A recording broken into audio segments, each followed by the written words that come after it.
Welcome back, everyone, to the Curse of Strahd.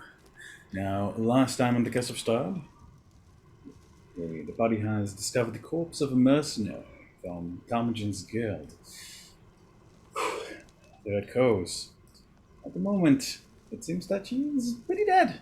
The party used their intelligence, plus a little bit of magic, to discover the woman's mission. It was to take out Talmadgen if possible and to retrieve the Guildmaster's son and his lady fair, the princess that he escaped to Barovia with.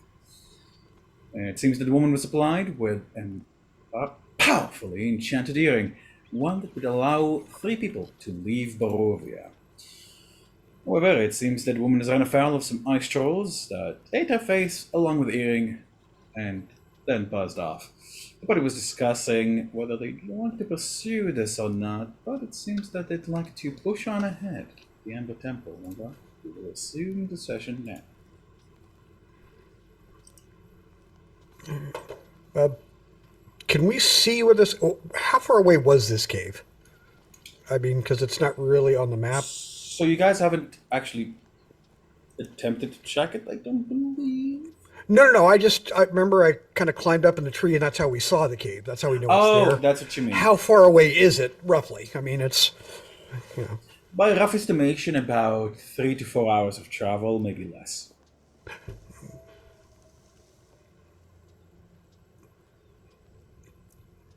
Parvin just pauses. It's valuable, but that's a long walk through rough terrain. I'm not sure. I'm bored either.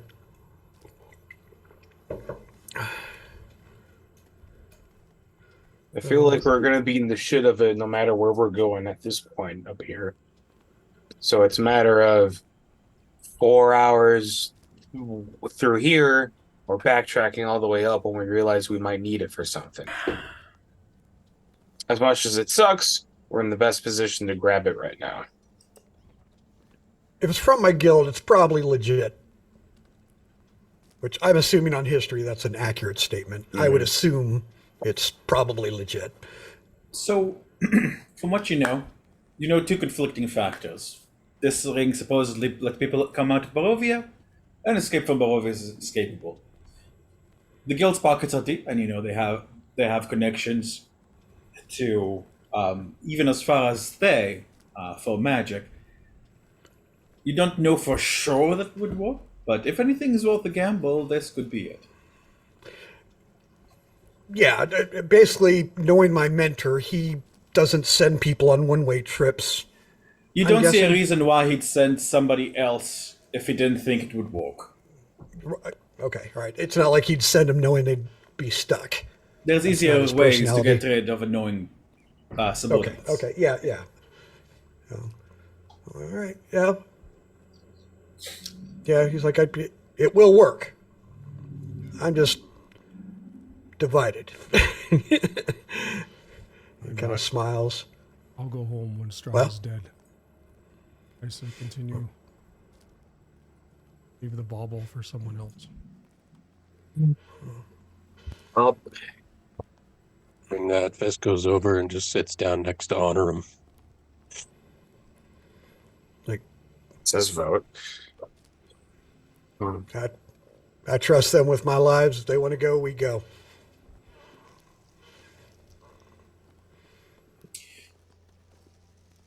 All right.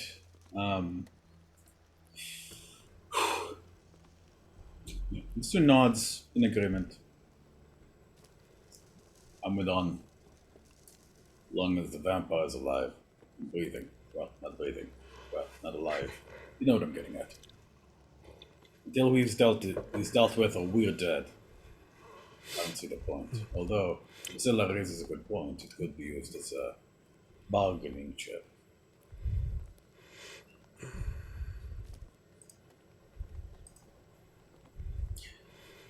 Yeah, I'm just like, yep, it could, but, yeah.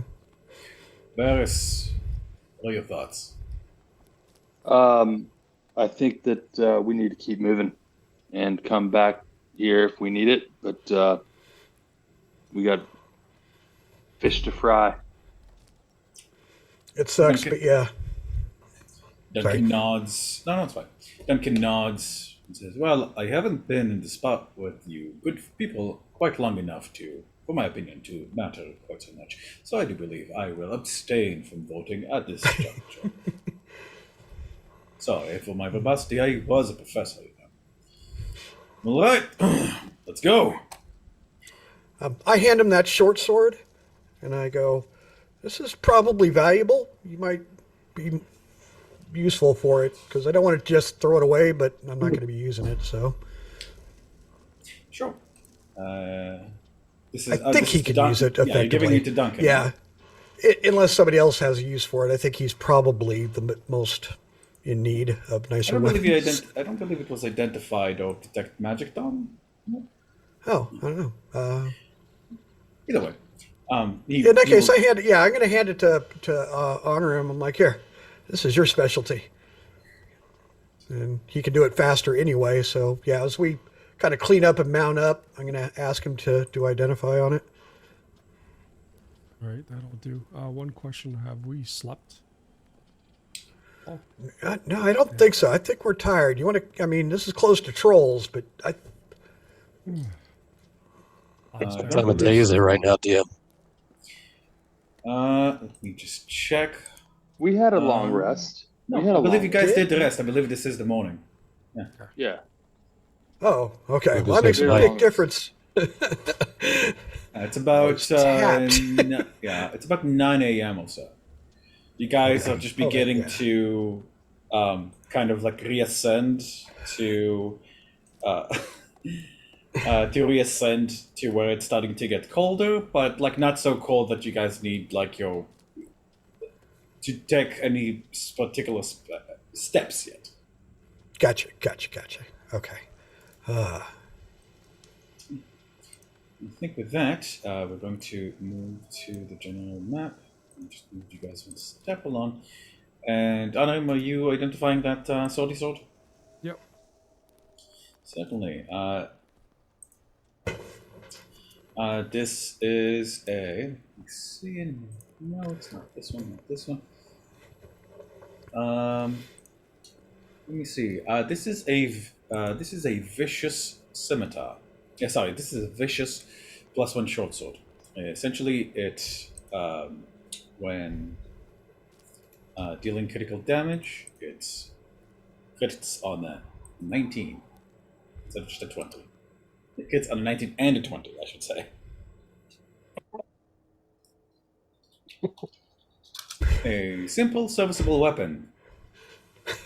However, it seems that there is an additional. It seems that there's an additional enchantment on this that isn't the usual thing. That the vicious enchantment that you are familiar with usually get, which is that it allows you to cast a smite spell, specifically blinding smite. Huh?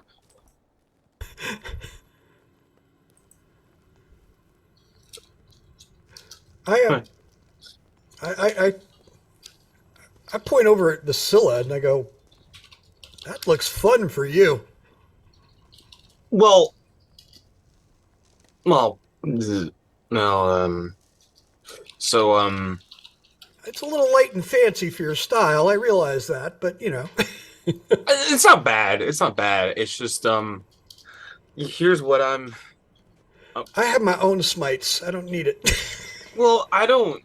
Is this like? She kind of looks at it. Is this like a spell thing, or is this kind of like you just fire when ready? Because it's like, look, as someone who kind of gave up on the whole spell casting thing 10 something years ago, if I enter a fight and as I would say to my coworkers back at the guild, lose my shit, I think any chance I have of even trying to do something magical kind of goes out the window. I don't know. Hey, Fisk, are you a scimitar kind of guy? Because I could kind of see you using it. Pirate monk cat.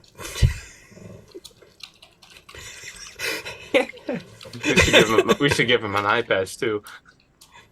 He just raises his hands and kind of clinks his claws. Yeah.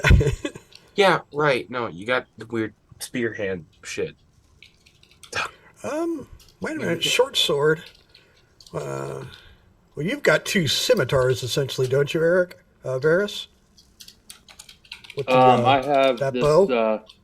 and I have the What does it turn into? Rapier or something? it's the Thompson, which hold on, let me see what this says. What is Zingrid's? Terrible with names. I'm sorry. Hold on, I can't remember what this thing does. Sengwin's Okay, it's horn. basically it's a +1. I can call Featherfall basically, or Gust of Winds.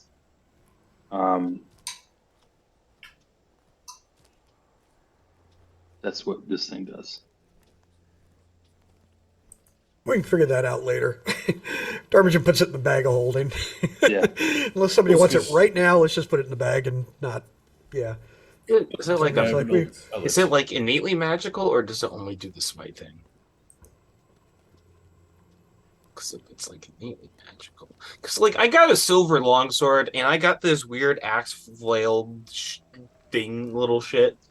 It flail's kind of cool and silver. Darmington just kind of opens the bag of holding, puts it in, hands it out, holds it out to Vasilla, and go. Okay, Try I'll it, hold see on. if you like it. Okay? All right, I'll Try hold it, on see to if you it. like it. Sorry. Okay. Thank you. Actually, that is a detail I think I forgot. That's vicious. That is a +1 vicious long sword. Sorry, short sword, and it is silvered. My apologies. It's silvered? Yes, sorry. I was like, Darmington goes. Holy shit. No one All right, mentioned it. no, I was like, all right. He kind of looks at He, it. Well, I mean, Darmington looks over at Vasilla, and I go, courtesy of my guild. He just smiles. yeah, well, I mean, oh my god, is that silvered? Come here, give it to me. She like snatches out of your hand. What does vicious do again? It's been a while. So, when I was describing Vicious, I got it wrong. Vicious deals an extra 7 damage of the weapon's type when you hit a 20. Now, but this does it on a 19 or 20? No, Because it's, no. It's just an Oh, 20. okay. It's just nat 20. That's a weirdly specific. I Okay, got it mixed like with another weapon yeah. that was. I'm above looking at the 20 variant. Apparently, on the SRD, it says extra 2d6, 2d6, yeah. but it's standardized as a set. That's a very like Pathfinder thing to know. Yeah. Like- To do that with that weapon, does it take extra, or it just you're basically I guess Okay. so. I guess so. It like the 2d6 doesn't multiply it further on a crit. I guess that's what it's doing. And simply on a crit, you deal an additional solid 7 damage. Yeah. Okay.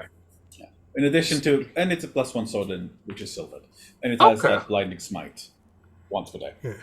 So as the party, so you guys continue traveling for 4 hours. Going down the lower trails is actually pretty easy, and you guys make pretty good time.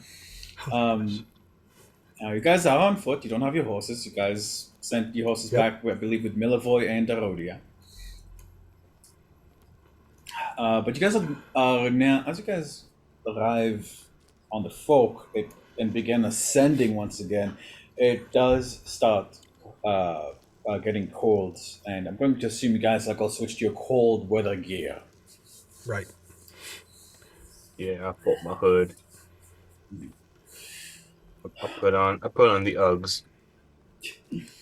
A moment. I think my just got home. Let me just say hello. Let's take a quick 5-minute break. Okay. Okay. And I'll be right back. I think this is replacing the silvered longsword for now because the axe full. I still got like the claw. Oh yeah, I'll yeah. scroll back. Yeah, I'm gonna scroll back and make I sure. got it. Yeah. So, do I need to do anything to add this that will automatically add the +1 to my rolls, or do I just increase? You have to make a modifier for I'll let saving Dan throws? do that. Yeah, I'll do that. Just, yeah. It's okay. it's a kind of a pain. It's not impossible. It's okay, yeah. Right, so getting right back to it. Let's see here.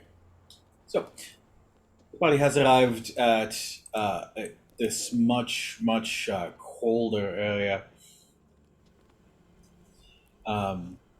As you guys begin ascending once again, returning like to this uh, the snowy slopes. However, these ones are a little wider than when you had like to move through the pass like one at a time.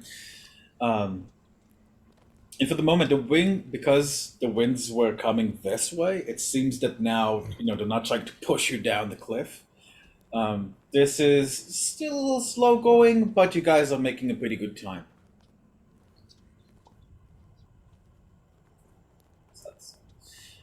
Let me see. However, as you guys are moving, continuing your travel, you guys can see, like occasionally, like buried in the snow, what seems to be a crude totems.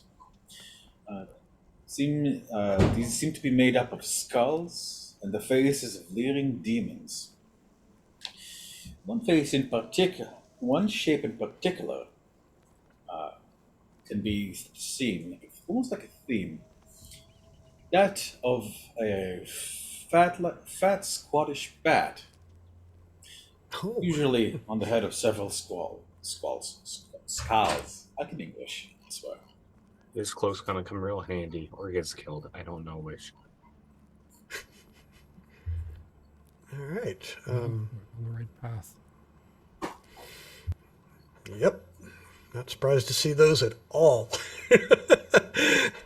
That's right.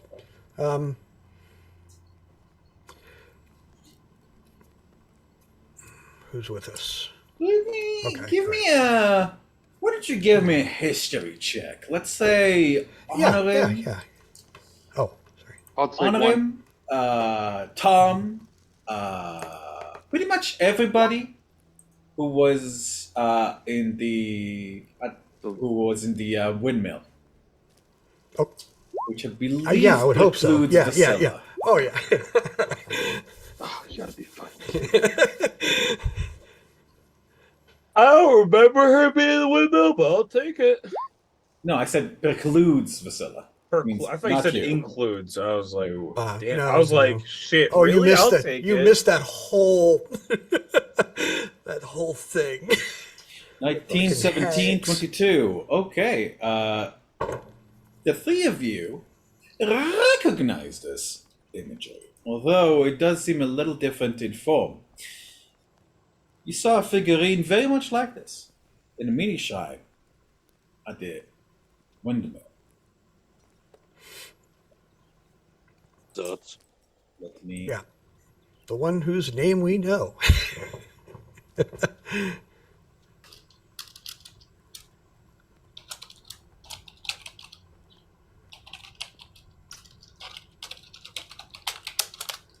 All right. As the party continues, it is starting to get colder and colder when suddenly the path is gone. As you turn the corner on the edge, there is simply. It seems that the path forward collapsed for about 200 or so, 200 or so feet, by a rough estimate. Below is a fairly savage drop, and the mountainside is kind of like starting to go like as because it is once again more icy and snowy because you guys have gotten higher up again. Mm-hmm. It does seem the path is continuing to after the gap. It seems to be continuing about 200 feet ahead, and beginning to kind of curve like this into the breast of the mountain. In kind of at the lay of the land here, we are headed this direction. There is a hole in the pathway about here-ish, and then it starts to go up that way. Are we going that way or are we going the other way? I'm confused. 1 second. Mhm. Yeah. Yeah, Does make sorry. The might yeah no. You guys are moving this way. Over here, there's not a path really. Over here is more where the path is. Like it kind of goes like along the cliff edge. You could attempt like to brave the fall in the valley, but it would be essentially declambering. Are you okay, Chris?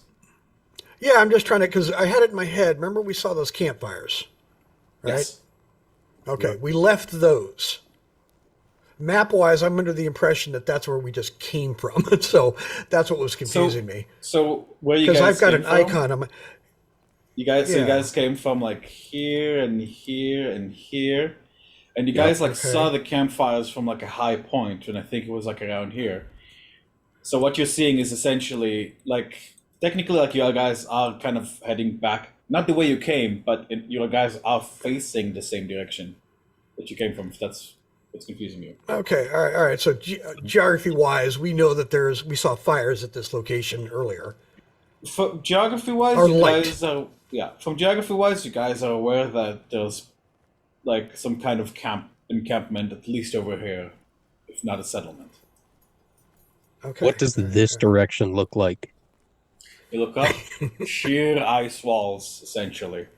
Like the you could attempt to climb it, but it would be hazardous. And really, only Fisk is the one who's has any Gotcha. adaptation with climbing. Flying could be possible, but the higher you go, the stronger the winds get. Of I'm course, going to break in my including gliding this way. So this All way, right. the path is broken. Um, this way. There's not really a path. This way, the path Not a is path. broken. This path is broken. Yeah. So we're at a how, kind of a dead stop here, where the path in front of us is broken, and we're at a sheer what's wall. what's the What's on the distance left that this side? is broken, and what's on the downslope? Yeah. Yeah, what's this way? So on the downslope, it seems to lead to uh, sort of how you say. So there's a fall, and then there's like this rocky, snow-covered fields. You guys could attempt to go there as well, but if you guys were trying, but then you guys wouldn't really be able to get back up here or here. How broken is it? Like, how broken is the path towards the camp? Yeah.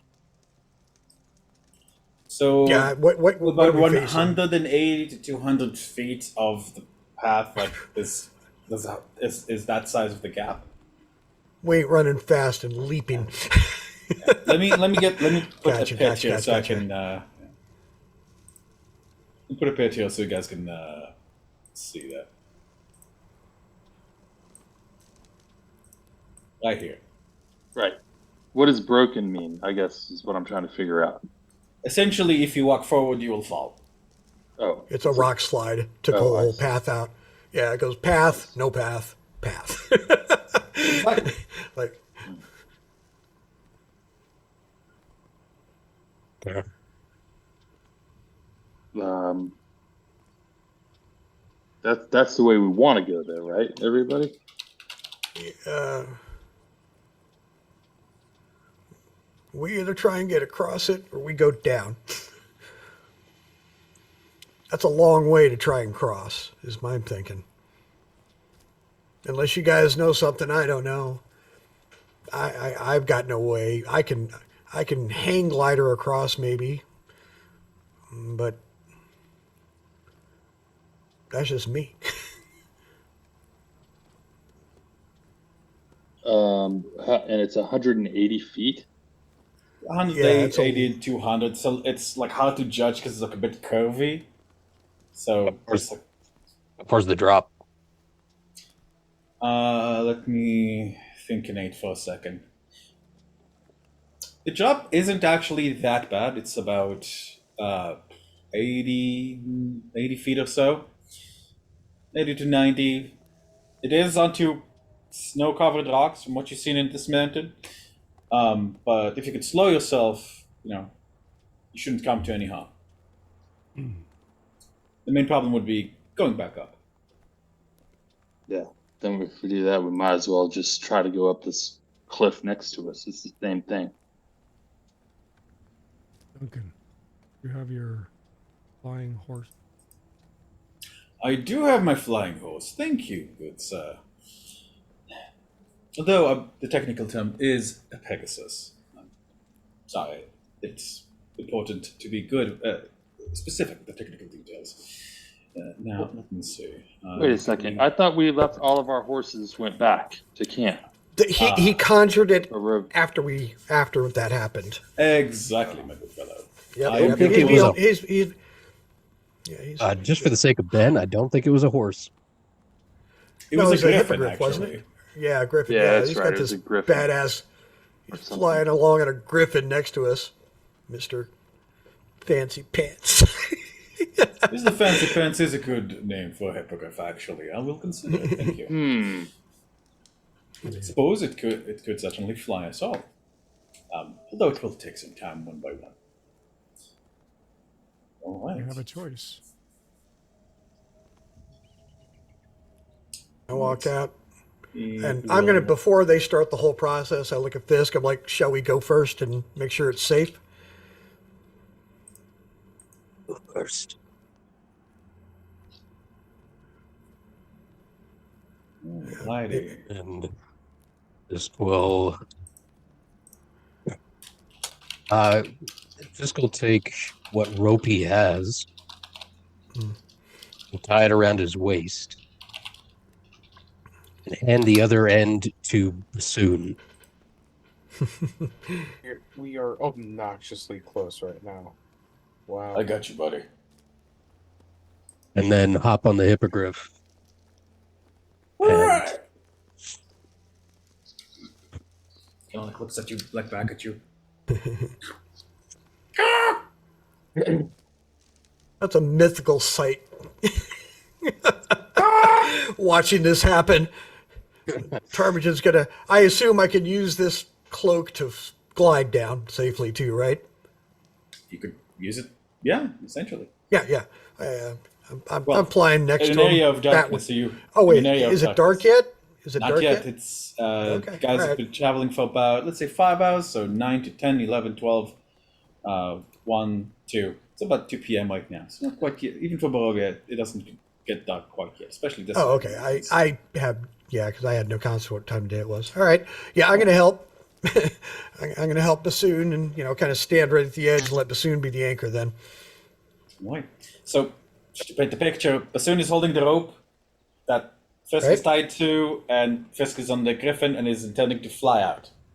and fly out. And Bassoon is just going to let the rope It's slide going out, free. We're just going free. But if What? this falls off for some reason, Bassoon has it to just grab it. How long is the rope? Exactly. We had bought like 300 feet of rope.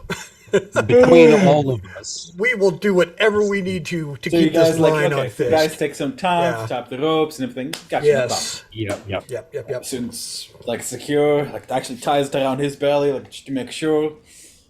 This is a And precision Griffin- operation for this crew at this point. Like, all right. Oh yeah. And the griffin takes off, and like the rope kind of. In fact, the rope is low long, it's about 100 feet of slack, and like it kind of. You guys see it sort of dangle, as Bassoon is like kind of feeding it out. It seems to dangle, and as it dangles, it just kind of slides along the bare gap as if there was something there for about 20, 30, 40 feet. And then it, like the slack gives and it falls down. As if there was an invisible flow that gave way. Bassoon nods grimly to the others, indicating with his chin. Good thinking. All right. With that, in about, let's call it, I would say about 10 minutes or so, flying there and back. Probably 5, actually. In about 5 minutes, the party is over the camp. You guys are actually quite close now to, so the way it's shaped, you guys have come into a little, how do you say, cliff shoulder. So the path is over here. I don't know if you guys can actually no my video, so I can tell. So the path is like over here. The body is over here, and then it seems that it's letting out into a little valley that's protected from the winds. Inside the valley, the body can see tents, several tents. In fact, quite a few, about 20, 30 or so. You guys can see people running around. Some of them are fighting. You can see men, women, children. Some preparing food, tending to livestock. Occasionally going to a cave in the cliff wall. You guys can see that there are two sides of you. There are more of these totems of that bat creature, and there's a large one in the camp as well. Oh boy. So what's the elevation we are at in relation to this camp, and how far away is it? So you guys aren't that much higher than it, but the slope is like pretty gradual into the valley. So you guys are about maybe 500 or so feet away from the valley, like away from where the tents are. It would be about, and maybe about like 20 feet elevated above it, technically.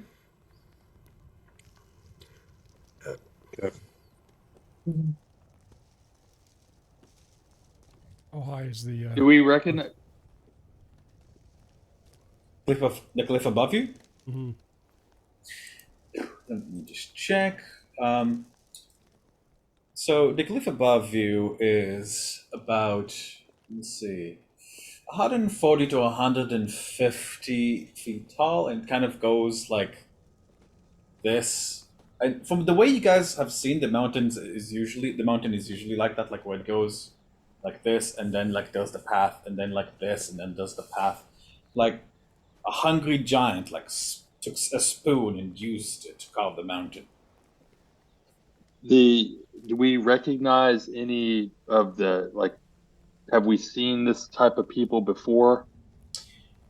Even from this distance, yes, you do. You recognize, like, judging by their naked appearances and strange, or just cold, and their overall barbarian appearance, you guys have ran into some of these barbarians at the foot of the mountain. In fact, the party once let one slip away from them after a failed attack on the party.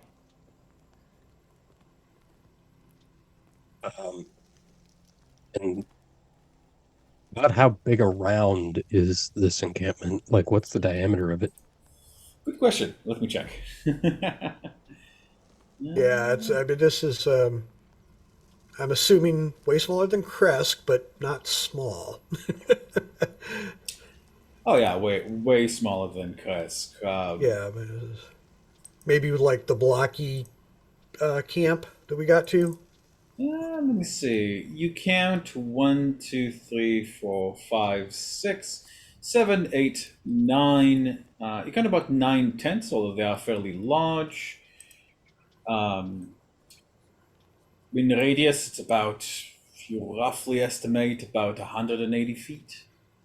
Between 140 and 180 feet, it would be the radius. Okay, so, Tom, remind me, or anybody, when we saw these motherfuckers last time, and what happened? Fisk, I believe, was one of the last people to actually run into them. They attempted to kidnap him. And from what you guys know, they seem to be aligned with Father, the man who Tomas came here to the store, and the man you run into in the tomb you found Duncan in. He's also the one who seemingly has taken Fisk's friends and converted them into undeath, or otherwise put them under his control. Okay, so Fisk, what's the what do you want to do? Yeah, I'm looking at Fisk because this is this weighs heavily on, well, at least his altar, I'm sure. He's still quiet though, isn't he? I look at Fisk and I'm like, you seem to be a hold of things. Your friend's got a temper when he goes off. I mean, he's Around being very again. frank with you. Avoid them.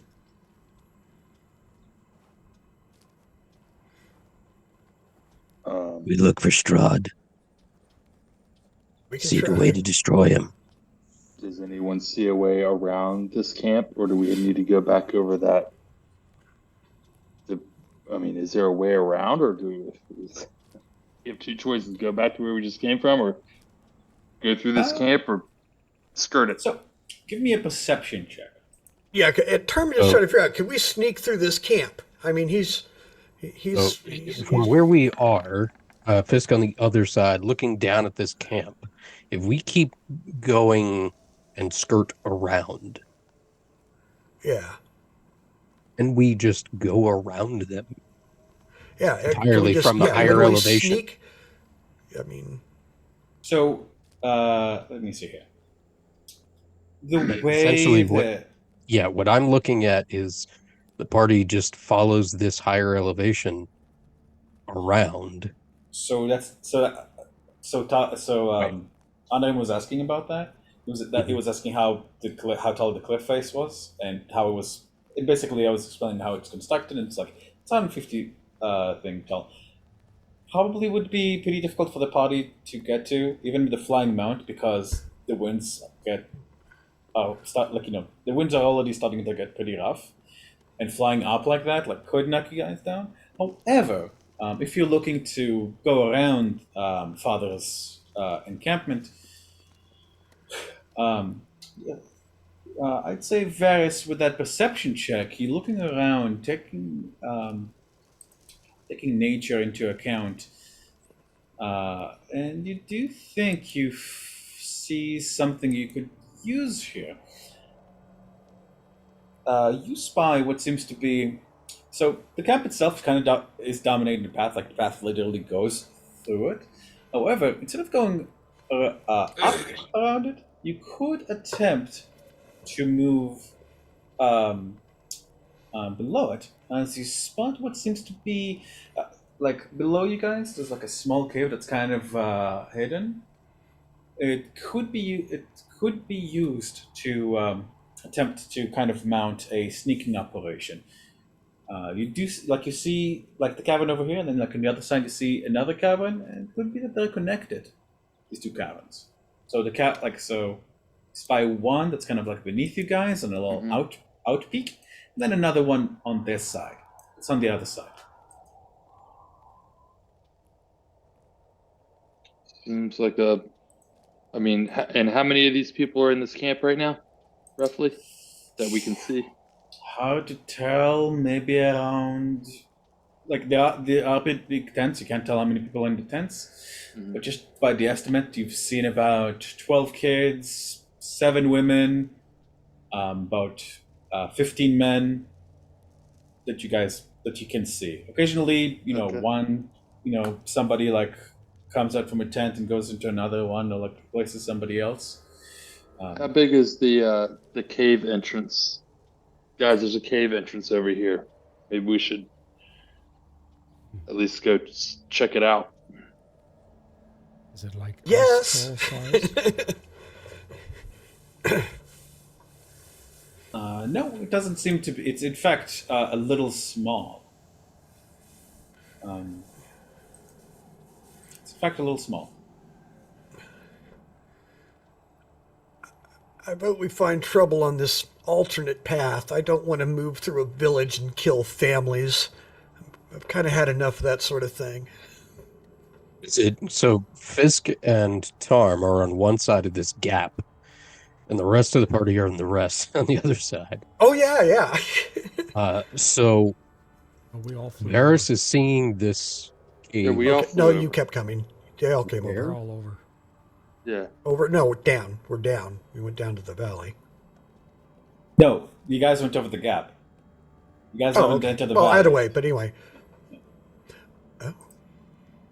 Mhm. So essentially, like you got like But yeah, so we Varys could kind of yeah, looks down. He yeah. sees that there's like this outcropping that seems to have like a sort of cavern in there. Looks to the other side. Seems to be there's another cavern on that side too. From what you know, Varys, just like from his background knowledge, hunting monsters and like generally being an explorer type dude. A lot of times, mountain caves tend to be connected. This could be a way to go around the village. Okay, guys, do you want to go into the village? No. If you think there's a chance, I don't I'd rather either. take the cave. Let's fucking take the cave. Yeah. I mean, I know you consider look me at a Fisk. heartless I'm like, yeah, it's, bastard at times, but I prefer not barbecue children. Yeah. yeah, I'm kind of over that. So yeah, let's Guys, risk whatever's in the cave. We got to kill something. At least it won't be that way. Yeah, I just kind of shaking his head at the "this is fucking Barovia" thing. as you guys watching to kind of turn around, you see from the like the cliff cabin when like this massive set of doors are built into in the village. See they open and father walks through and looks around, it seems to be giving some instructions.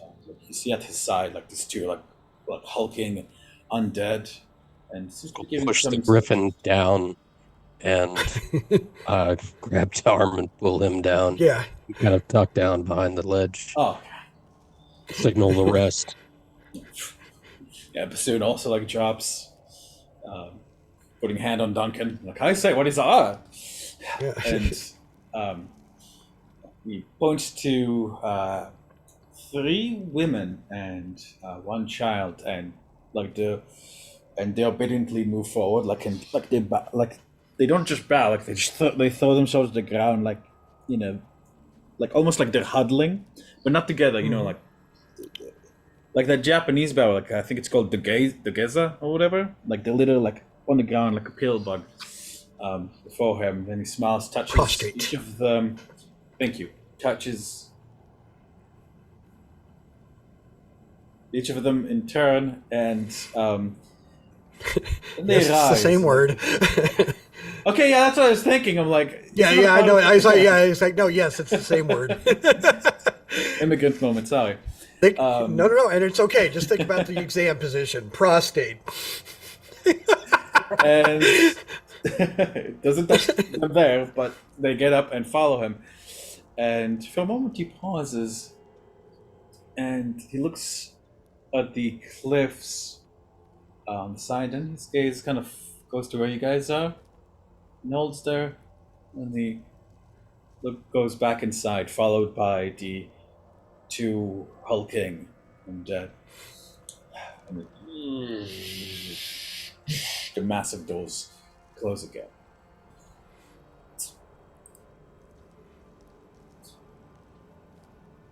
Just relaxes and guides the griffin back over to the other side with Tarm. Joins the others and casts Pass Without a Trace. And just points down to the rest of the cave. The shadows and things from the cliff walls just kind of seem to crawl and grow and cling around the rest of the party.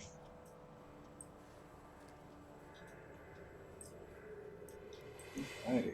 So, if you guys are going to try to make it down to the cave, I think you guys can use the griffin to kind of like put you down to it, because that part still doesn't have the winds too strong, but the griffin itself is too large to physically enter. In fact, those of you who are a little beefier probably can only move at like half speed as you kind of like squeezing in.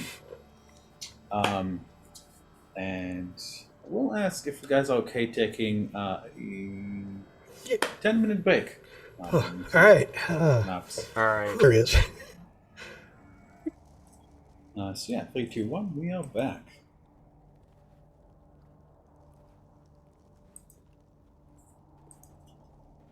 So,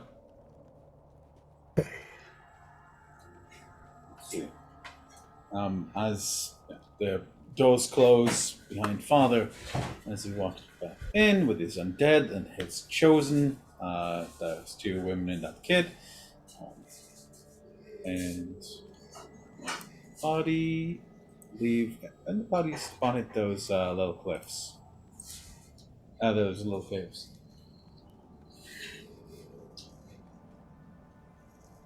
And let me see, Vasilla, you have that message.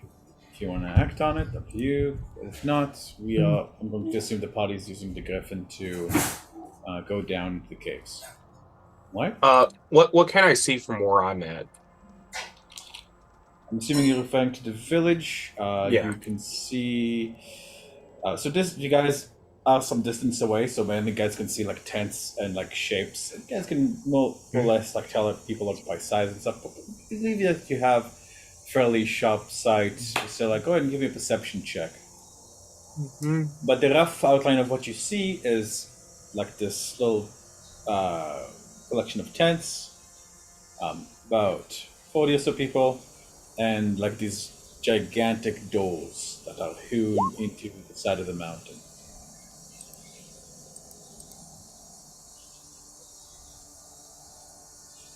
Yeah. Mm-hmm. As you focus your vision, you can see like the barbarian tribes, their idols.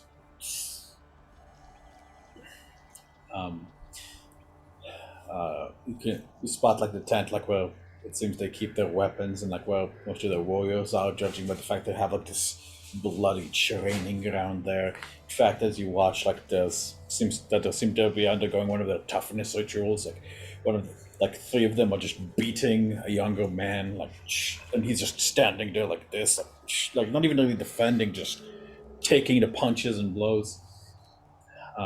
They don't seem to be minding the cold at all. Some of them are walking around pretty much most of them are walking around pretty much half naked. The massive doors look completely out of place with all of these barbarians. You're too far to tell exactly, but they seem to be made maybe of bronze, maybe something like some kind of orangish material. Hard to tell from here. And there's these 2 like massive carvings on the side of them, like to the side of the doors. But you're not. They seem more like carvings of runes rather than particular shape. So who's still up with me right now? I believe everyone. Everyone else. So it was just Bassoon, Duncan, and Tarm that went down. That flew down. No, I think it was Fisk and Tom. They wanted to then Fisk, Tom, and Varys. Correct me if I'm wrong, guys. Who wanted to check out the caves? I would have gone down. Still is just quietly looking at the village. Just kind of like whispers, "We need to get to those doors."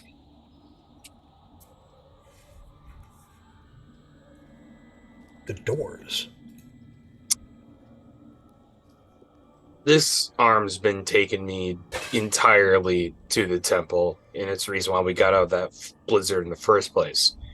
And now it's pointing over there. I don't know why. Something related to the temple is over there.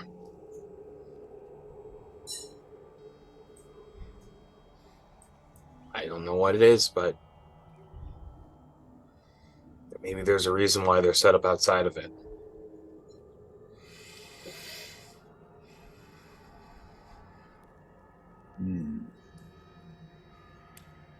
Looks around. We trust that thing? I sure as hell don't. But if it led you, As yeah, good. No, go.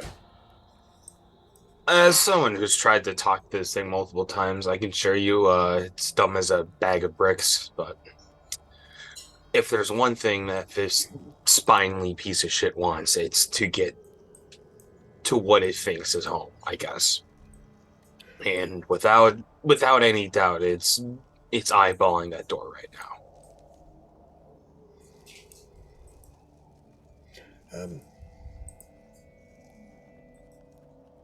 Would it be smarter to go ahead and sneak through the cave, look at it from the other side really carefully, and decide if we go in that way? Yeah, how distance is the door closer to the other entrance of the cave, or is it closer to this side? So the door is kind of like in the village proper itself. Yeah, Let's say but this is it's the like in the middle. village. It's in the middle. No, it's against the cliff face. So like let's say this is the village, and you guys are over here, what my chin is. Oh, Then like the doors are on the cliff face. Against the doors cliff into the face. mountain? Yes, the door is into the mountain.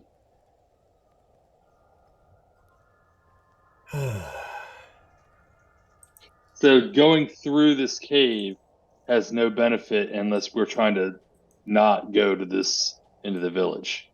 Like Right. going through the cave doesn't give us an advantage of if we want to go through the cave and get to these mountain doors. In I other mean, words, it seems to lead into the mountain somehow, so um, it could potentially connect to whatever structure is contained within. hmm.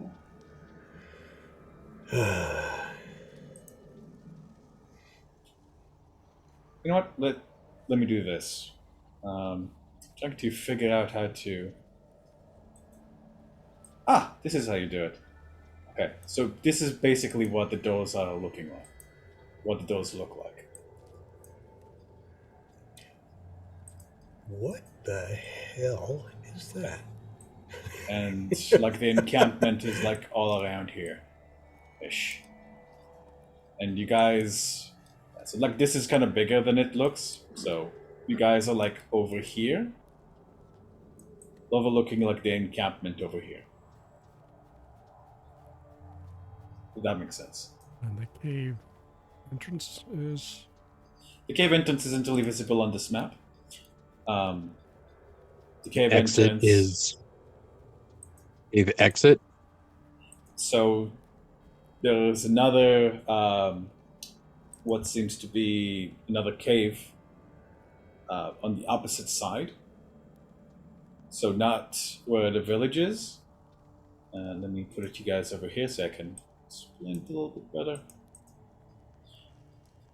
So let's say you guys are over here.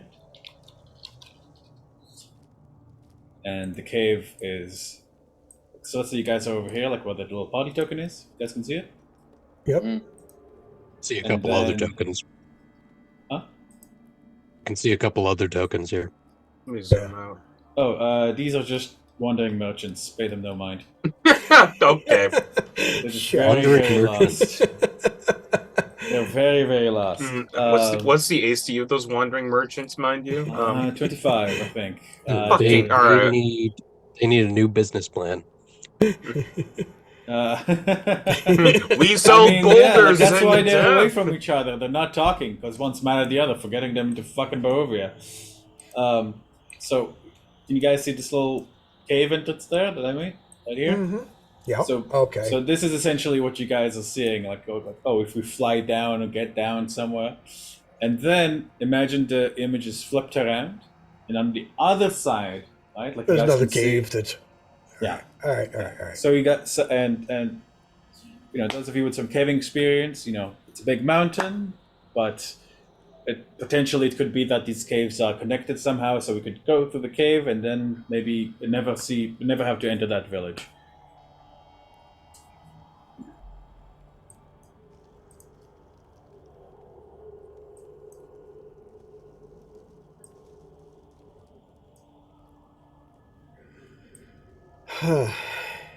Man, that's a.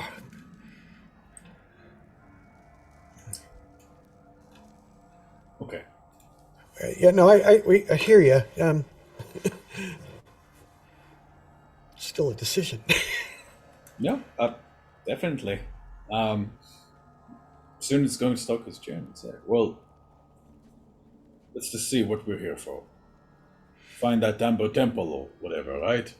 Mhm. Do we know exactly where it is? Nope. We're getting close. I have, believe it or not, faith that wherever we end up going is where we're supposed to go. Well, we can't just go around the mountains just tripping over the snow until we hope to run into it. Oh, I think it's right through those doors. I truly do. I think there's no getting around it. Seems Well, that we way, could doesn't it? Well, we could go through those doors, or we could try those caves that we found, Varys.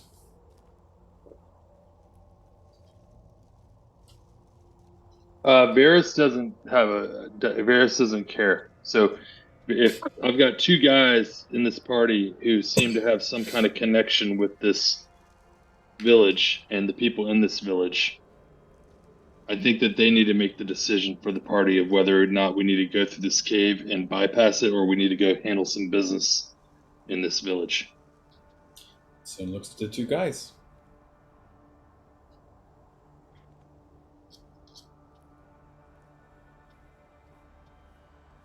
This goes up to Basilla. Oh shit! Just kind of like looks over. Yeah. Your Looks at turn. you. You It pick. looks at you in the face. Not you. Looks at the arm. Grabs the arm, pulls it down. Gets really close to it. Where is the temple? Then I slowly let it go. Scylla, you. And I just Uh, watch the arm.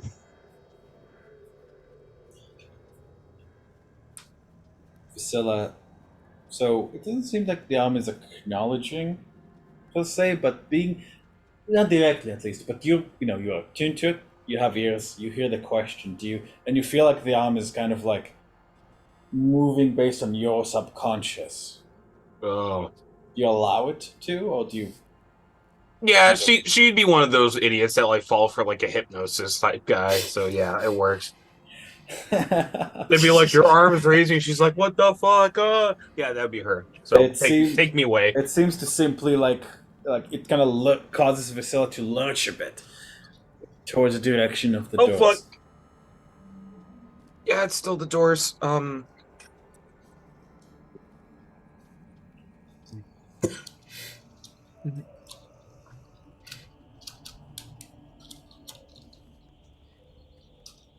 At the doors. Yeah. I look at the encampment.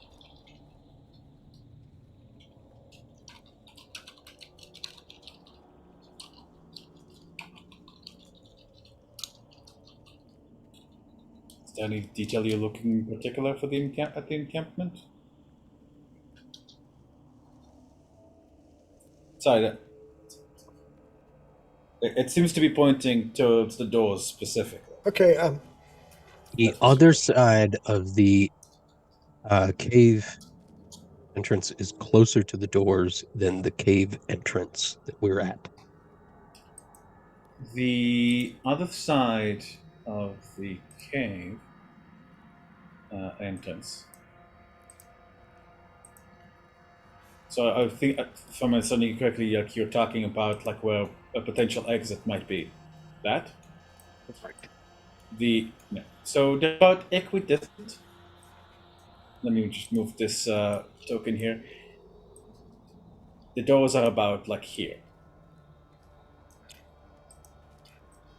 We get no special advantage going through the cave distance from the encampment. I mean, this. Term just looking at the encampment is this thing is like defended from the inside out in all directions, not up one side of the path or the other? The encampment seems to be, aside from the people inside, you don't see anything that particularly screams out an obvious protection from you. But It's not a walled encampment.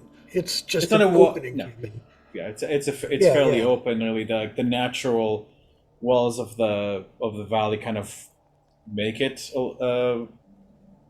protect a protection. Yeah, Um, yeah. yeah. However, I would say if They're not you repelling attacks on a regular basis, it doesn't look like. it doesn't seem so. And from what you guys know about them, they're the ones who usually do the raids, rather than other way around. Essentially, the obvious options in front of you are to go into the village and Yeah, yeah. somehow, through subterfuge or stealth or something, get through those doors. You choose violence, see, or go down to the cave, see if it somehow connects to structure in the mountain, or use the cave and hopefully come out the other side if you wish to forgo the whole thing entirely.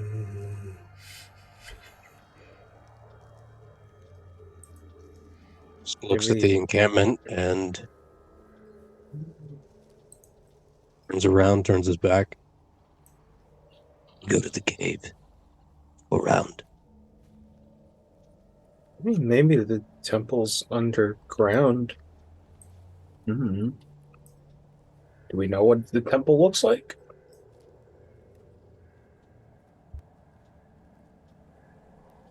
We've got a map. It's at the top of Mount Gacchus. I mean, yeah, but look where these doors are. Pretty close, and it could be a pretty big temple. This could be the entrance to the temple, and where we need to be needs to be at the top. It's Stops. also a map, and I And don't know how turns many. around.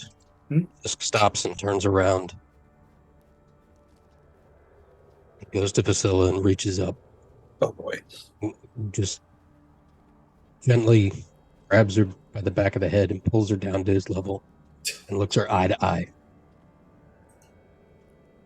And just points in your chest. Trust her. I point to your arm. You don't trust it. I turn around and go to the cave.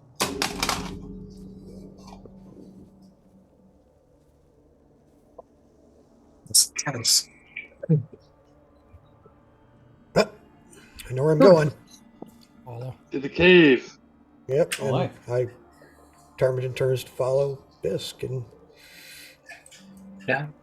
immediately go into stealth mode, basically. Tarmagin's like trying to be quiet, keeping an eye out for things. That's what other trace is Oh, yeah, we're still up. It yes, lasts yes, for an yes. hour. Oh, Yep. Yeah, it does. Sorry. Okay, so I'm gonna say, so with the griffin, you guys managed to get down to the little cavern. Fortunately, it is too tight for the griffin to enter itself.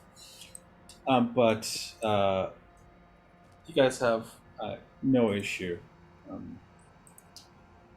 entering. Let me just move you guys to the cave. There's Priscilla. There's Priscilla. Bum, bum, bum, bum, bum, Who am I missing? Missing somebody. I know who I'm missing. Kasub. Alright. As I'm going to put yourself in the cave, gonna just get you guys to really quickly arrange yourselves in the order you would be standing in the cave. I'm going to move you to the appropriate map. I was going to say.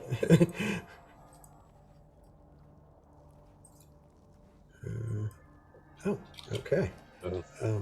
this could Bisk could be in front. go in front. Clearly. I'm not that close as things fan out, but I'll be behind him and keep everybody behind me.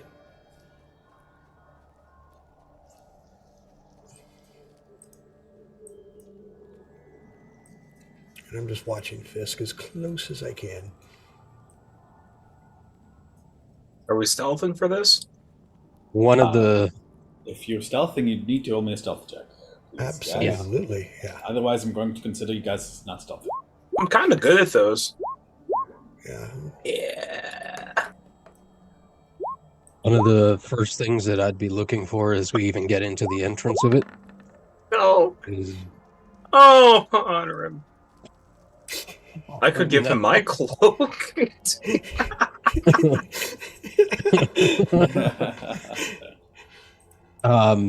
One of the first things that I'd be looking for is tracks of any kind. Specifically, the same kind of tracks as like the ice trolls that we saw on the body, Sure. and or anything else. Sure. This isn't the same cavern as those ice trolls, however, it could be connected based on cave systems and such. Go ahead and give me a survival check there, Fisk. You were going to say something, Chris? Yeah. I can turn into an owl right now, or a bat, can't I, at this point? I believe you can turn into a bat, yes. Oh, yeah. I'm a bat. And I'm now flying. You turn yourself Tarmigan into whisper. Yeah, you hear Tarmigan go, bat! And all of a sudden he's squeaking away into the darkness. a bat? All right. 27. At 20 for survival. Nice. You retain your intelligence, wisdom, charisma scores. The cloak cannot be used this way again until the next dawn. Okay, so Yeah, this is my one shot with it today. But yeah. Always, let me find you a bat token real quick. Yeah, it's like I have no idea how to implement that, but yeah, I'm a bat. Yeah, no worries. All right, here you go. That's a weird looking That's the wrong bat. token. What the hell Very is weird that? looking bat. That is a. Your bat has an amazing mustache. it's a diplomat from my Arabian Nights game. Where is Ptarmigan? Controlled by Ptarmigan, and let me just see what bats can see. Blind sight to 60 feet, very nice. Yes. Because of the thingy. I'm just gonna do this, and I'm gonna do this. There you go. Okay. It's funny that's blind sight, because technically bats actually have a very poor sense of sight, but... Can you kill my Tarm token? Because I don't want it to mess it up. Thank you. All right, yeah, so... I actually fly past Fisk just brazenly.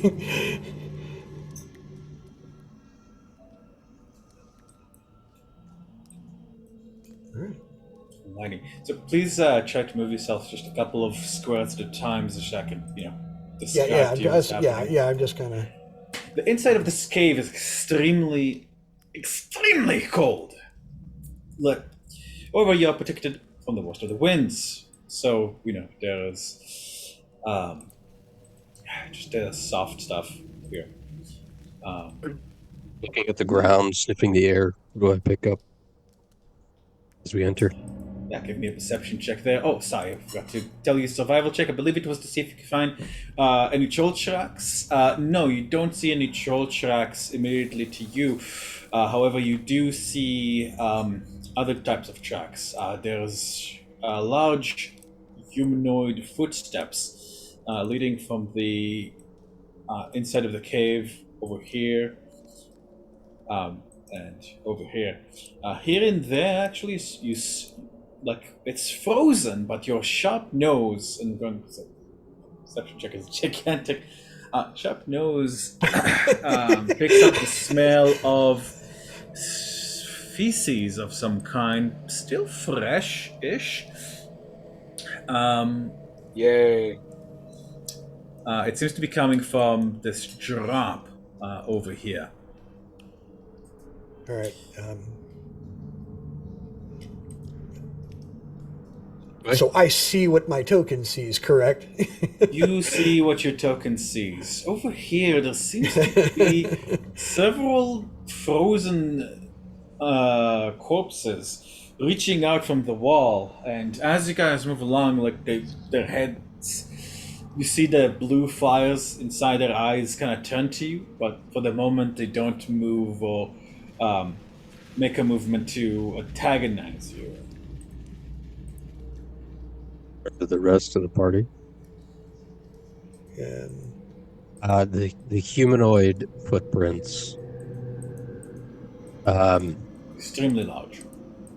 Yeah.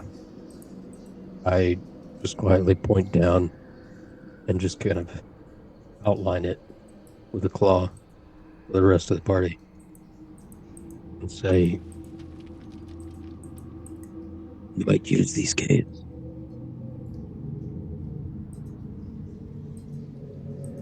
Merchants.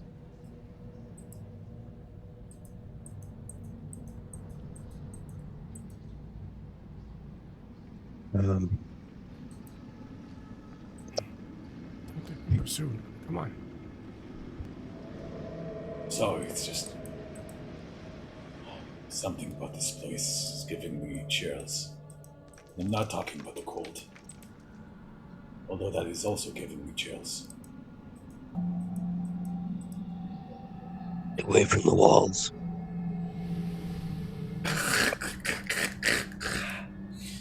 You guys can hear something that sounds like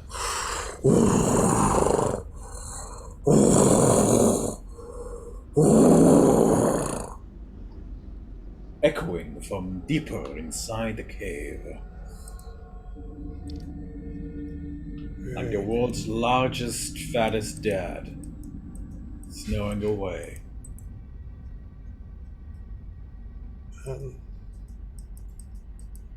Where it's echoing, it's hard to determine exactly where it's coming from.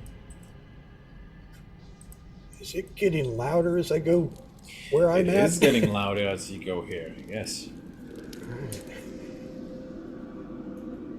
As you guys, so the descent is about 10 feet, which isn't a problem really, but it does seem like getting back up would be very difficult. Yeah. The large pile of feces is right here next to the wall, Fisk.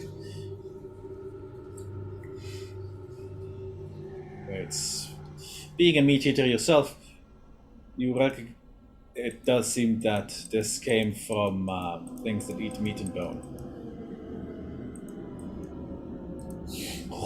Look back at Varus and the rest and point down.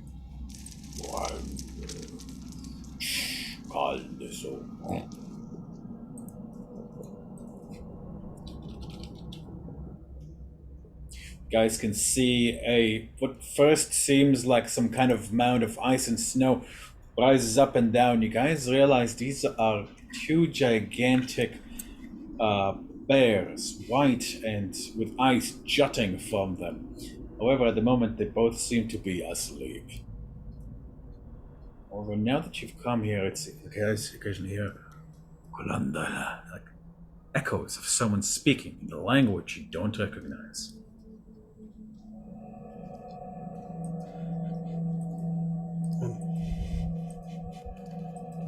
Which direction was the cave exit? To your never eat seaweed, your northwestish.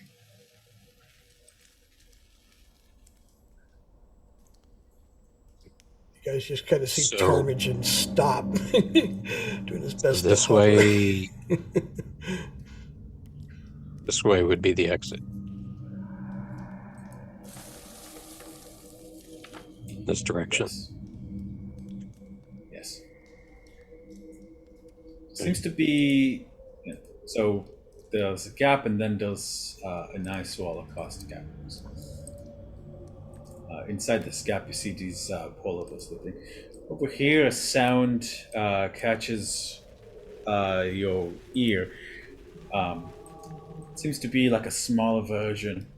Cub, by the looks of it, is crunching away on the bone. However, the dim light does make it quite difficult to see. Bush baboosh. Duncan. Soon and Duncan were making out in the back. They rush to the front with flush faces. No, I'm kidding. They won't. Should we get some light?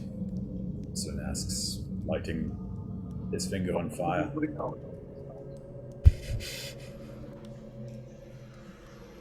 This will just grab his finger and put it out. Just a little shadow goes over it. You know, you could have just said no.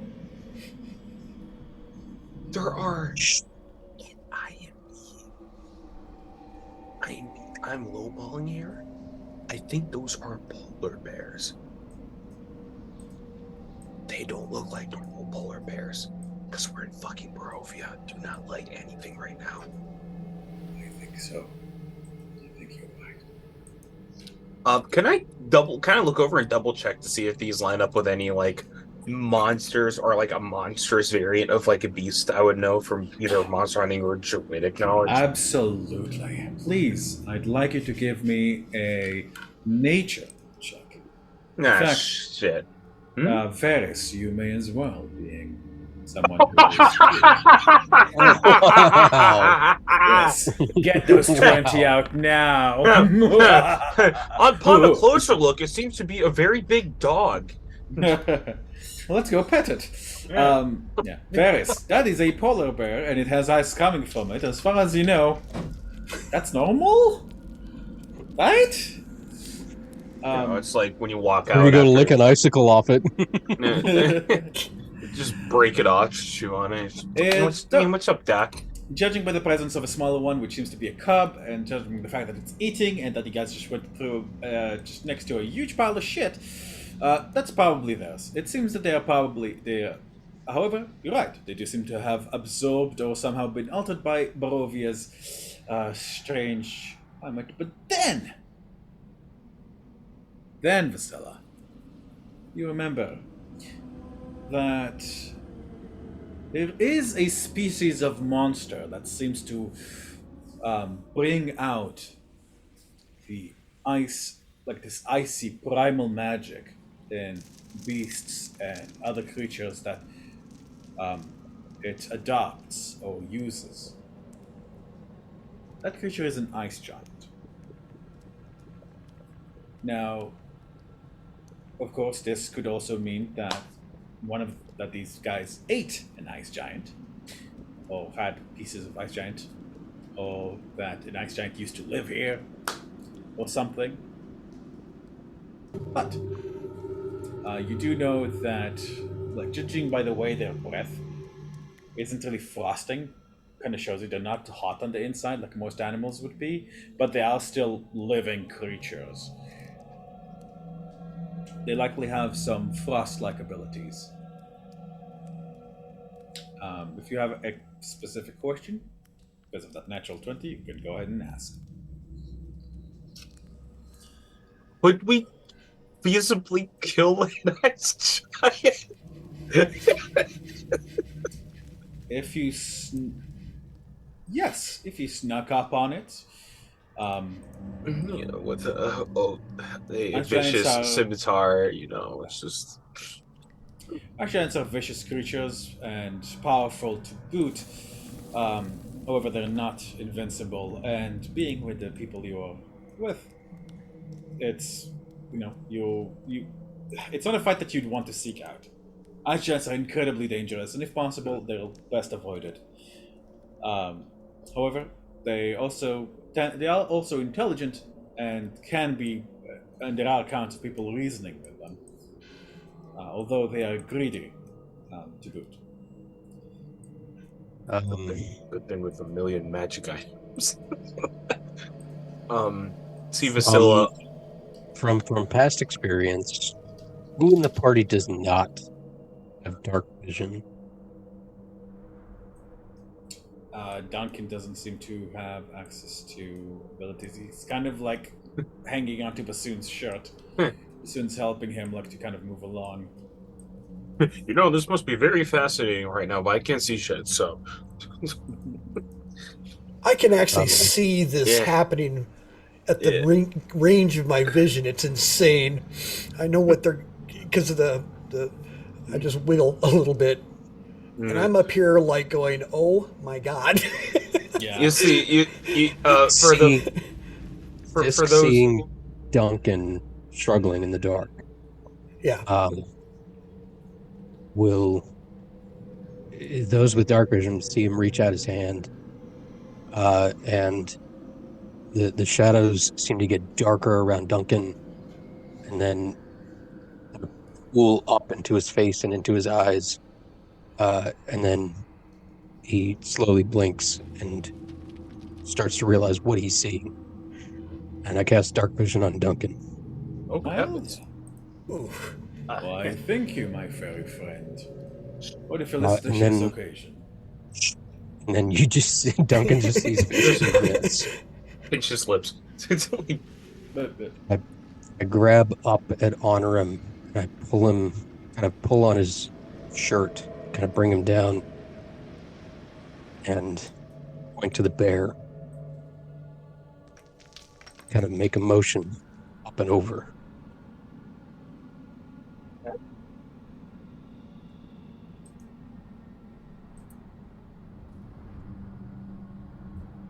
what? Honor? Point to the bear Crunch, crunch. and kind of make a motion to go up and over.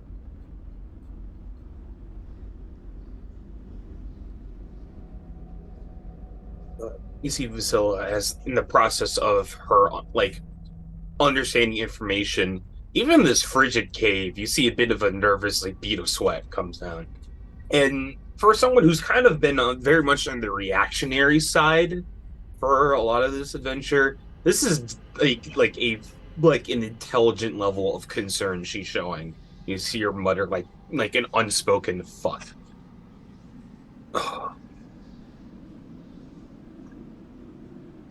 The moment the cub kind of stopped crunching its bone, kind of looks around itself. Begins to crunch on the bone he was chewing on. You want to go over the little one? Pointing at the big one. Pointing in this direction.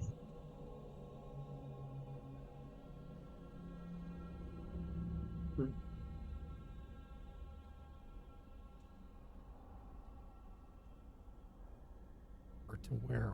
Where are we trying to go? Difficult to see. It's on the other side.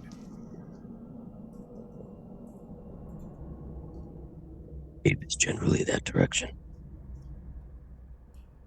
Exit.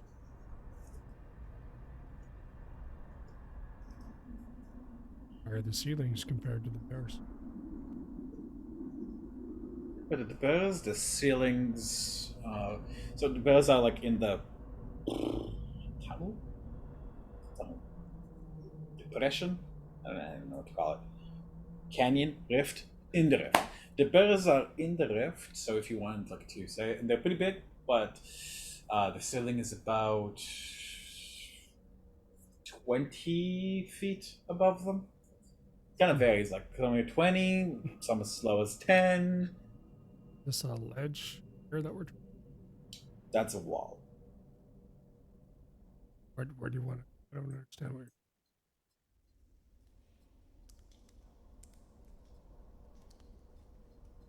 Where's custody? What?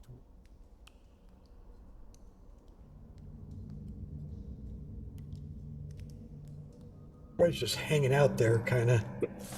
So Terms is just going to kind of go this way, as quiet as he can. Wait a second, are you a bat? Hearing that, Yeah, I'm a bat. Why don't you question. fly up and go over and check it out? What's up ahead? Yeah, that's what I've been saying. I've been trying to sneak ahead. I just didn't want to jump all over everybody. Yeah, no worries. Did you roll me a stealth check though, as a bat?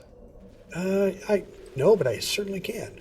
I'm just going to do a 20. I don't know what they have because I don't think I have a bat sheet. Oh, wait. I hope they I have like a might from +2. Parvis. Yeah. I So might actually from bats Parvis. have a +2 to dexterity. It doesn't look like they have any advantages or anything Called like it. that.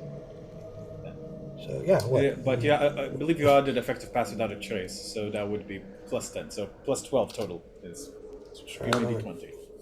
Where the hell's the... There's no dice tray. How do you roll in this thing right again? It's been so long. On There the you right go. side, on the left side, at the Sorry, bottom I got there, it. I that's got the it. I got it. D20. I got it. He's got it. He's got it. He's got it. Yeah, it's really, really high. I haven't had to do it in a while. So it'll be 18 plus 10, 28. That is a Is that- 28. I own this cave. Bats usually have like these really loud, like flappy sounds. Right. But using your natural, like you maintain your It's a tar skills bat. in your mind, you kind of like use discipline to try to use a combination of clambering along the walls, and they are sleeping. But you do seem that you're getting by without awakening anybody. However, Yeah. as the more you go that over here, the more you the louder you hear like this. That's where the voices are coming from, is down that. Okay.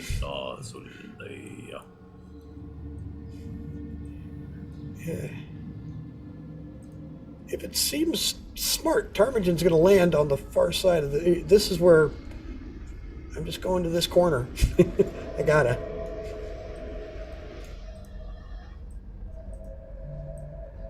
Hearing Honoram's question as Tarm was disappearing off, he would have just pointed to the bat and just said to Honoram, wait a sec.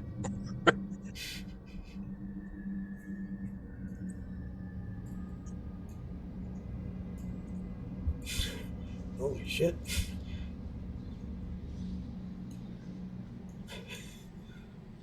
Just what joy of nature do I see So, as I fly around this corner?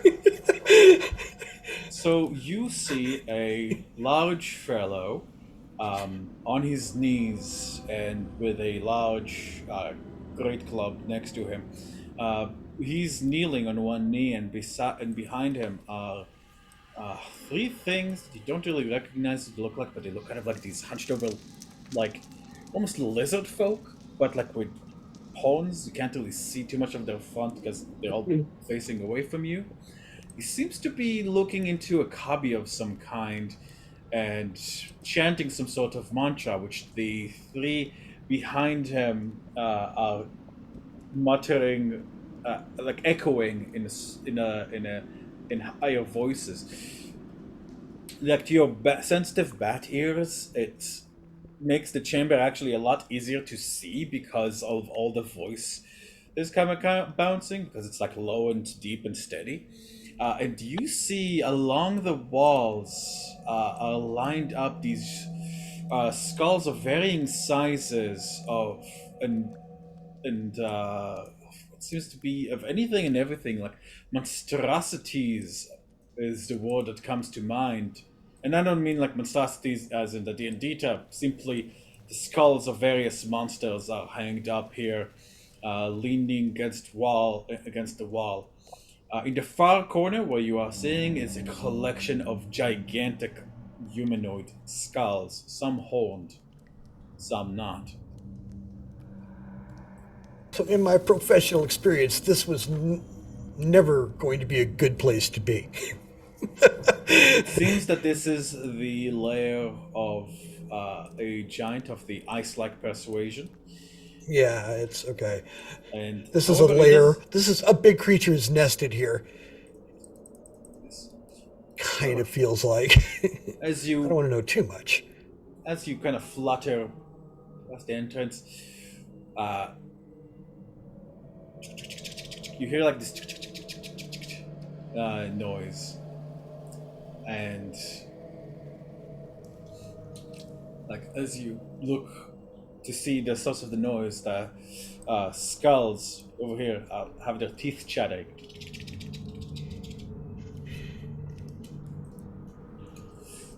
Yeah, nope. Get me out of here.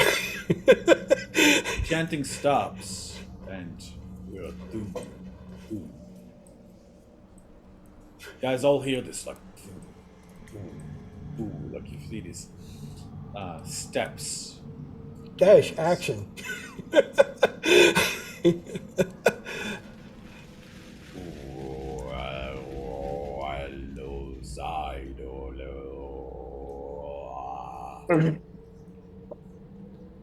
I do not wait around.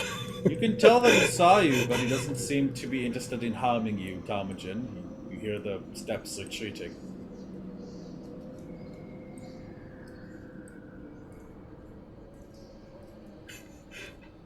All right. I'm flying right back where we came from. As Somebody's as the bat flies into view, you guys hear like this, like the sound of ice being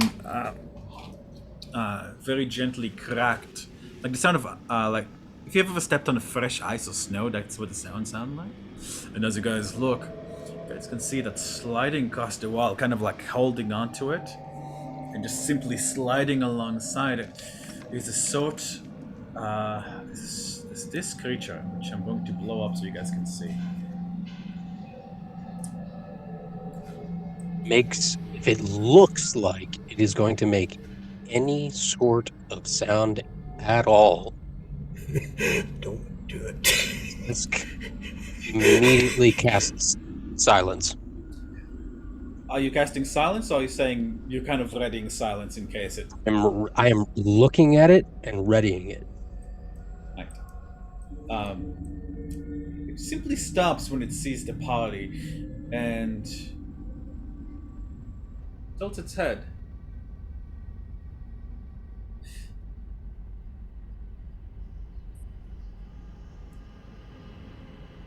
In your minds, you guys all hear. Hunters? It's a thrill of a voice. Okay, I walk around with that silly helm of thoughts. I probably don't hear this, do I? You actually don't hear this, that's true. Okay, yeah. I'm not gonna know Actually, this. I think, actually, when you Well, it's point, Wolf, only I don't know. detect thoughts. I don't know if this would qualify.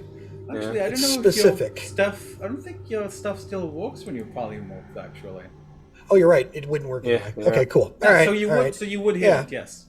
Okay. With Yep. not with confidence, but in our minds, he said like hunters or whatever. Yes. Hunters. Hunters. I'm Worship? going to think really hard and say no. Are you saying that out loud? I'm going to think really hard and say that in my mind. Damn it. That was the idea of like this is Vasila's like 10 in 10 wisdom coming through of like it thought to me maybe you could hear my thoughts now. And you're going to like form an apple in her brain but with words. No one here has low enough intelligence that I'd make them roll to like not speak, not reply. Out I loud. know, I'm just saying like this is peak fighter mindset of like Yeah. No he can worries. hear me. No worries whatsoever. Fisk is going to close his eyes and send an image in that direction of the party just entering, going through, exiting. It doesn't seem to understand your intent initially. And give me an Arcana check there, Fisk. In fact, no, sorry, Fisk. I'd say you're the most fitting for this. Go ahead and give me a religion check.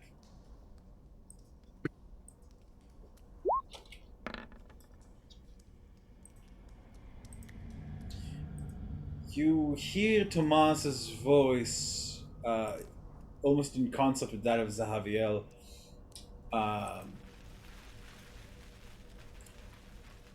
explaining to you that this is a construct, a fiendish construct of some sort. Although something is wrong with it. It seems that someone has interfered with its mind in some way.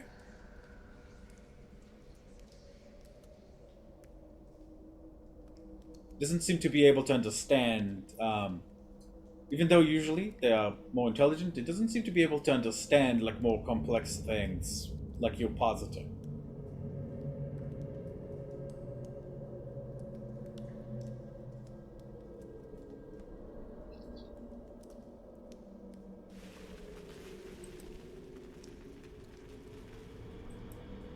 Will push through his mind.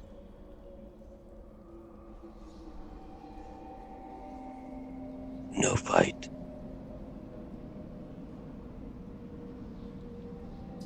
Zaviel will Acquire aid?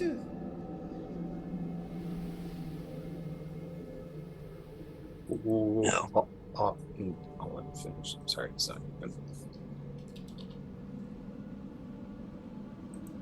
Passage.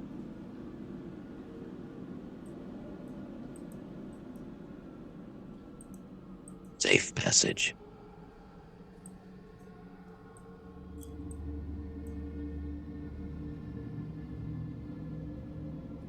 It gestures. And without. It seems like a come hither, but also like. Oh, almost like he's gesticulating a little bit too wildly, and then just kind of like with its hand along the ceiling, just slides across and lands between Duncan and Bassoon. Bassoon's like oh, like about to like hit it, Stop but him. the creature pays it no mind. Put a hand on Bassoon. Say in a whisper. Follow.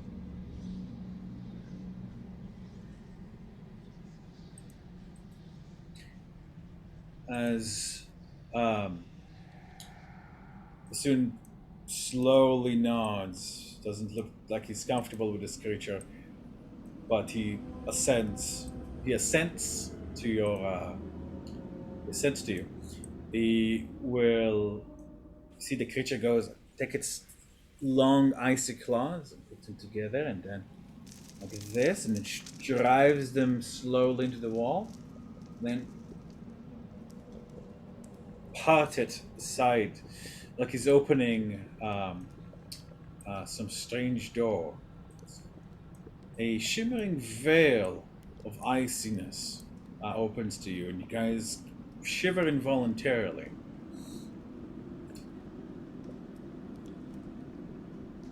Passage? Passage. This will go first.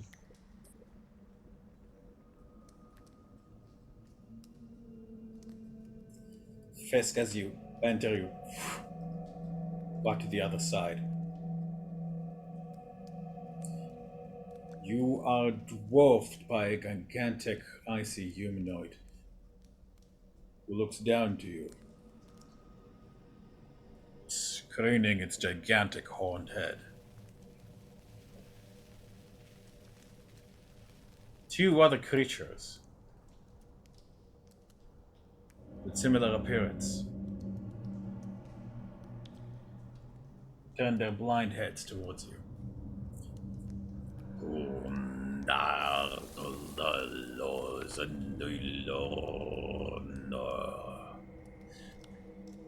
Goins the giant. The creature looks expectantly at the rest. Passage! Soon charges through. Well, Duncan follows as well. The spirit of the scholarly adventure.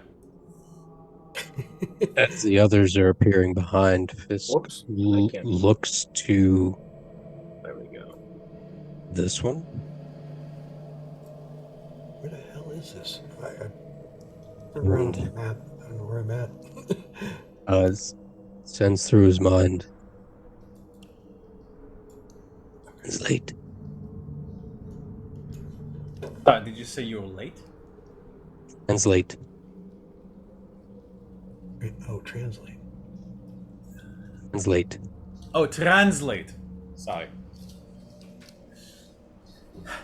Why are you telling me I'm late? I was on time today. Um,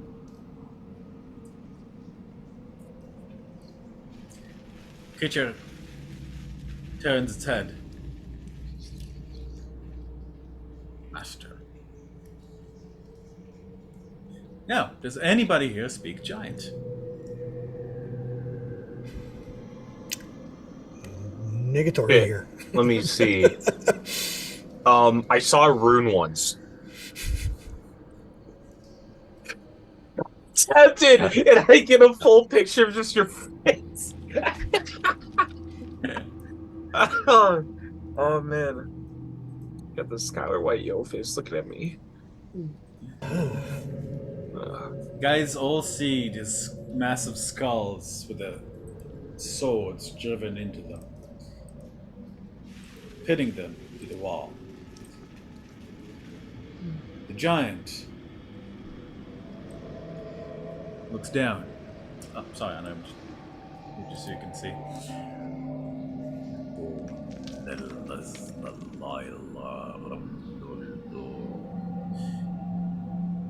He gestures,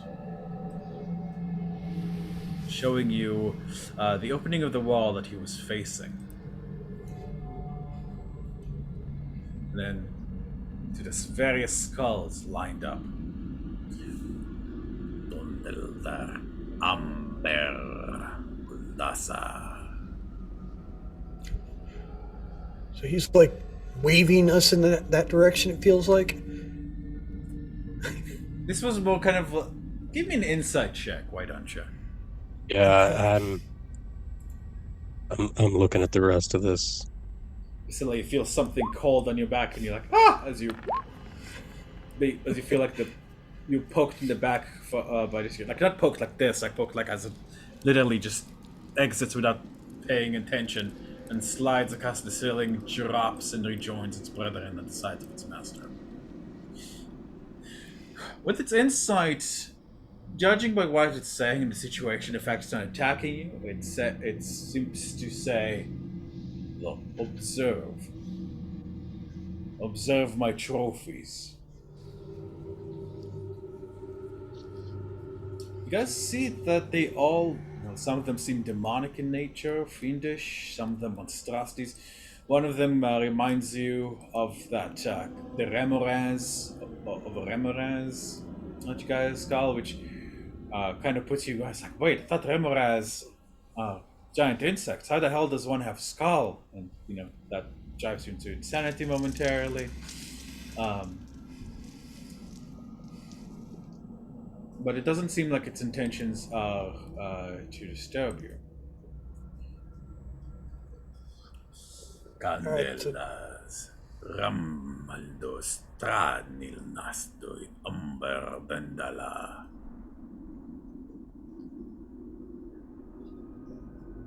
Hear the word Strahd in that? Yes, you're pretty sure you did.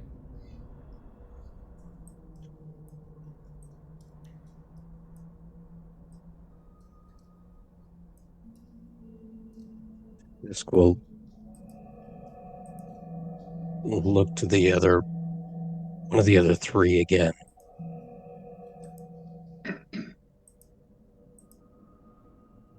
Don't understand. But I'll point to the giant. Translate. Duncan will still Duncan. So Christian, one moment, gentlemen. Let me see if perhaps I can't be of service here. Let me see. Indeed. Let me see. Command, no. Charm, no. I always detested that. Let me see now. Ah, I think I have just a thing. One moment. He'll take out um, uh, his little bard symbol that he uses to cast spells. The giant looks like tenses for a moment, but oh, everything is quite all right, my good fellow. Just a spell to make us understand you. One moment. Miss. Well, the bear's a foot. All right. Kulnil der dulesne de la day. The giant nods. Very well. It seems Duncan beams at you. Well, I believe that I'm going to be able to function as a translator. What shall I ask our large blue fellow? Let's see. What about Strahd? What is?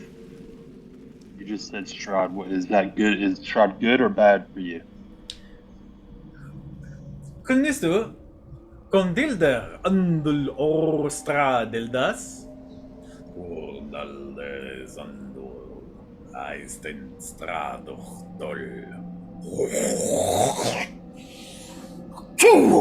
and he spits a gigantic loogie that freezes immediately against a wall. Strahd seems to be the one who trapped him here as punishment for refusing to serve him. He came to Barovia to search for the Amber Temple himself, and Strahd forbade him from doing so. And it seems that they've fought. Strahd beat him handily, but appreciated his giant strength and pride enough not to raise him, but to trap him down here. Ever since then, Kulnes del do bisnal do ebelde.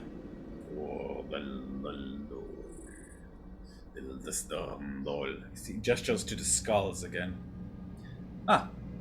It seems that in hopes of weakening Strahd, or out of boredom, giant's a bit of a strange language. He has been killing any creature that seemed like Strahd could put to use as a monstrosity or beast in his armies,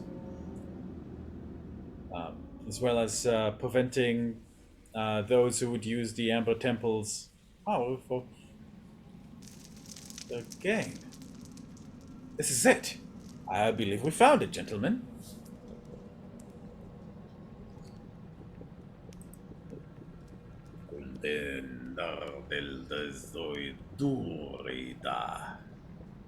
And his name is Duri.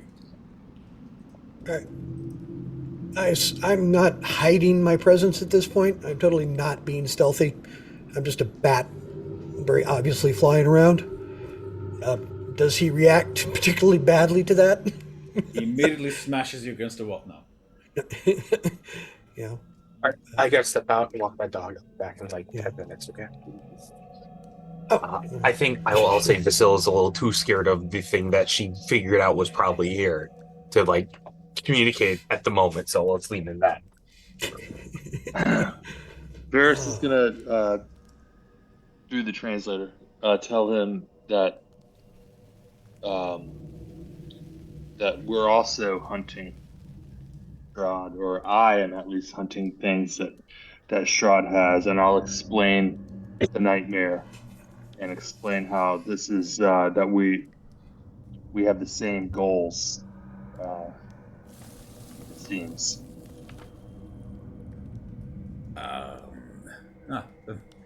Duncan translates. Then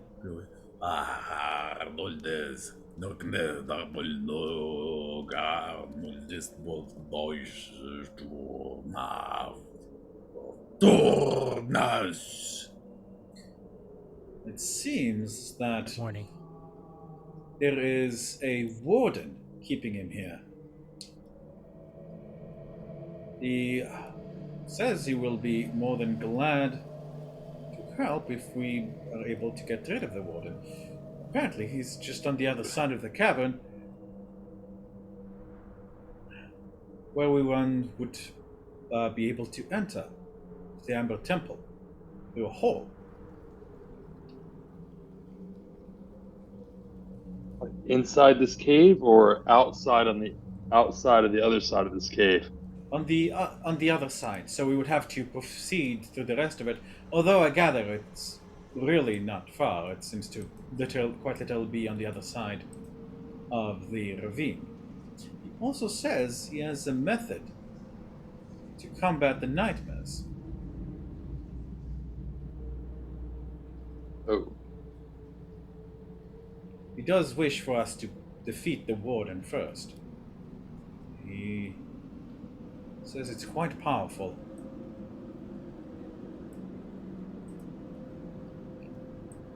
all right. Well, we were going this way anyway, weren't we? Which way is the point? He's Basically. pointing. He's pointing over there. All right. Ask him what the warden is. Cornilda Busnolde Dal. Cordirgilda. Ho. He says he's an Erathus Anus. Corneldus de Lur. He doesn't know. It seems to be able to utilize powers of both ice, lightning, and a very vicious poison. It is capable of assuming different forms. The last time he saw it, it was an insect-like being, but he's also seen it. But when he first encountered it, it was a skull, large floating skull. Arcana check. Ring a bell. Certainly.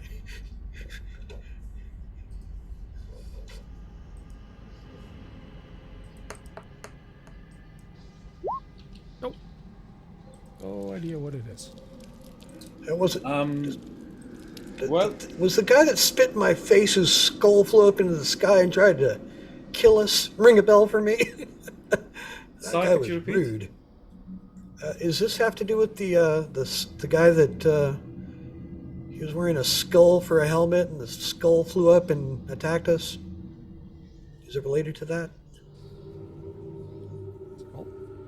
No, that was a flaming making sure. skull. Okay. Flaming skulls are fairly generic undead, although quite powerful ones. Okay, just making sure I wasn't missing a point. No worries. Be fine. What was his name? Dory. Should be visible. Spell that. Dory. Durri on the Quest channel as well. Also, sorry. Urii. Yeah. Also, sorry. I really want to answer those questions because they're fun, but yeah.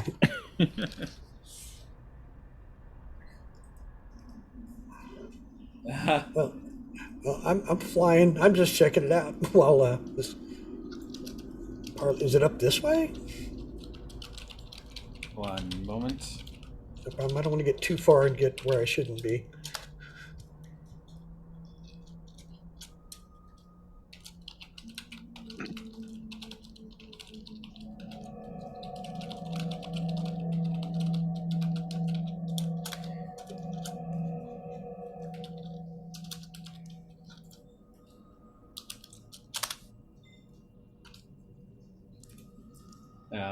And those are too complicated to answer in a quick sentence. Let me see. He'll simply say for the rest of the questions he would like answer you tonight when you guys take some time to rest. Let me That see. was on your time. No worries. All right. So, somebody asked me a quick question. I'm sorry. What was that again? I just want to. I'm not sure which way he was kind of pointing, but I just while this was going on, I'm basically So he flying was around. pointing this way, where if you fly out, he kind of like sees what you're trying to do, and he'll follow you, Right. and he'll pick up one of those gigantic skulls and just chuck that sumbitch as hard as you can. And I'm realizing, let's see here, and the skull just kind of like goes. My apologies. Goes through the wall, which I realized I had the direction wrong. My apologies. Um, and you realize that this ice wall is kind of functions like a one-way mirror. Is that what Right. they're called? One-way mirror, two-way mirror? Yeah. Like Yeah. when one side's a mirror and the other side Mhm, functions as a mhm, window. All right, he just flaps and kind of looks at this guy like, "Oh, cool," and goes. Okay. All right. As you look behind, you see his hand like pointing, kind of poking out of the ice wall. Lovely. So yeah, what do I find? You The hell is see, down here? yeah, like it seems that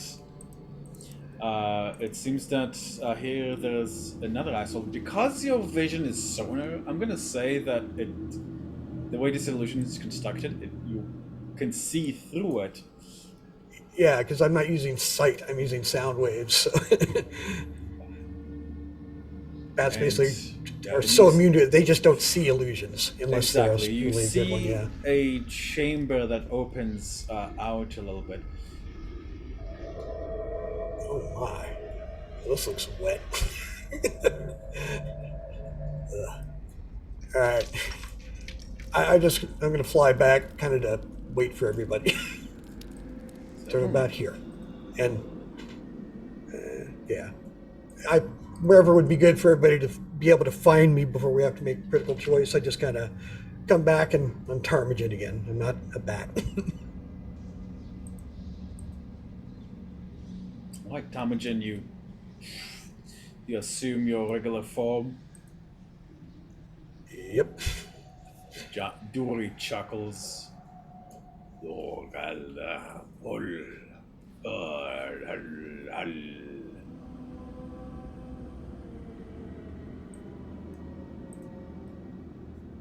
All right.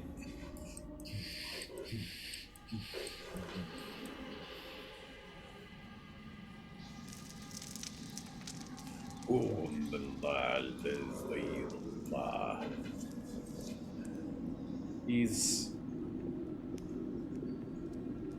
he's asking if any amongst us would be interested in a contest of power.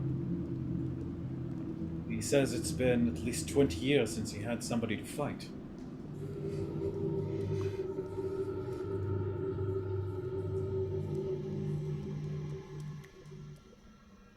Nope. Ptarmigan is a skinny kid, basically. He's like, nah. Kulla. He says even all of us together is fine. But I don't think I'd like to. Do need that. Looks to Basila and Bassoon. Bassoon's like, should we? Looks kind of hopeful.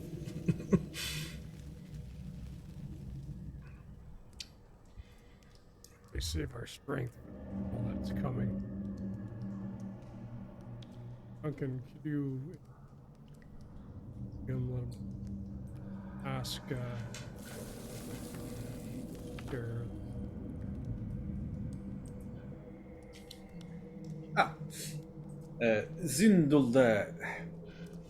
Zündul honorem ander kun bazaidar.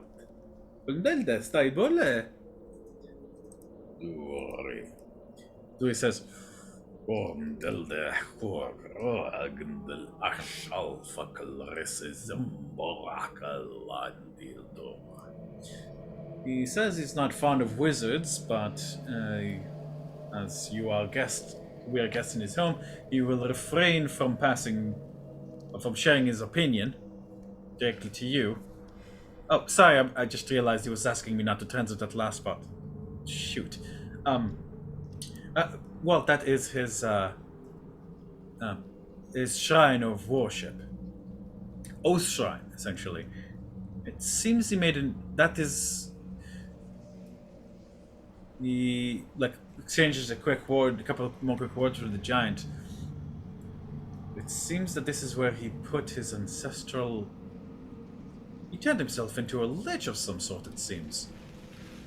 Or someone turned him to a lich of sort. Not quite dead, not quite alive, but ensuring he will not starve to death. He swore an oath on his own spirit to take revenge against the ones who trapped him here.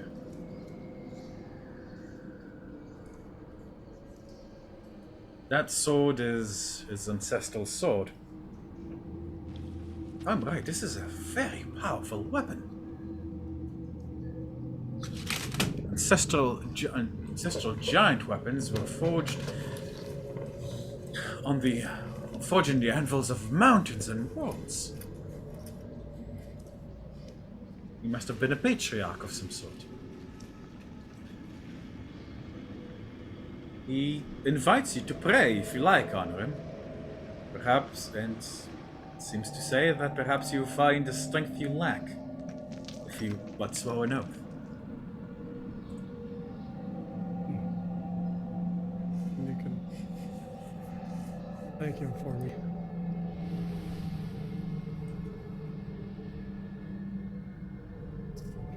The path that I follow, I have generous offer. Gurnildas deltai, bundushin da zada. Gurda. Honor him, Duri goes and squats like in front of you, and like you're looking into the giant's like piercing blue eyes, and you're like starting to shiver as his breath like envelops yours, envelops your body. Duncan, you want to ask him if there's a way that him? I mean, other than kill Strahd, which is what we are planning on doing. Didn't there, wasn't they say? Oh, Duri, nasta. No, it's getting back up, and honor him. Actually, before he gets back up, honor him. He'll hold his hand out, like kind of flat on the ground for you to step on.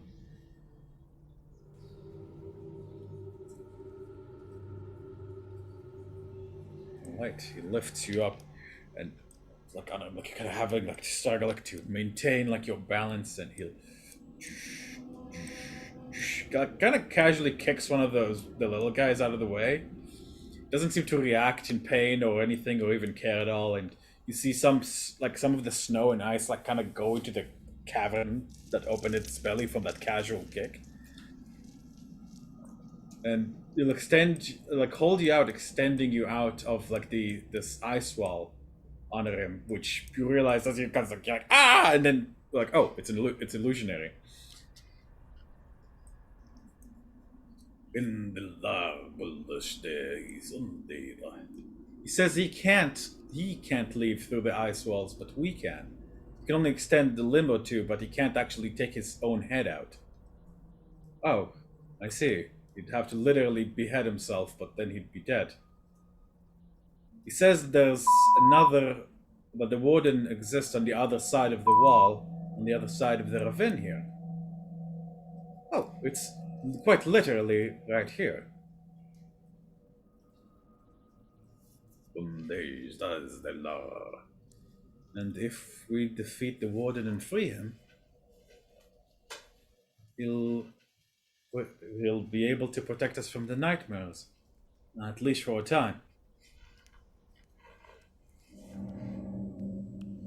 Honoring you are like as you're withdrawn through the wall. Oops, sorry, Tom. And he gently puts you down.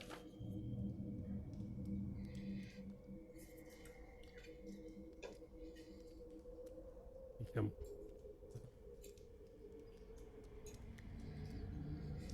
But no, we going to do our best. He smiles a minty fresh smile at you. and extends a massive ice hand. And he realizes, and then he just like kind of extends his little finger to you, one of it.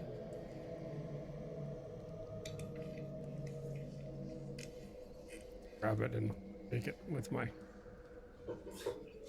You need both hands to like just kind of cover like you're a dainty fellow on him, and you're like, and you get like frostbite on your hands, like the skin blackens a bit, like where you touched him. Got gloves on. Even through the gloves, maybe it doesn't blacken, but even through the gloves, it's fucking cold as hell. You feel like your skin like ripped up a little bit inside. And Sitting looking at this altar, and kind of says out of the side to Duncan, let's get how it prays.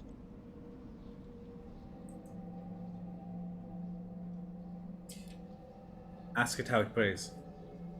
Oh, do they can do this? Oh, he turns and like seem invigorated by you showing interest in his altar. Proudly says, "Gunda zeldeirun dishulai." Puts his great club down as he goes down on one knee and like puts one fist into the other, claiming them and then twisting them like this, and then putting it against his heart. Join the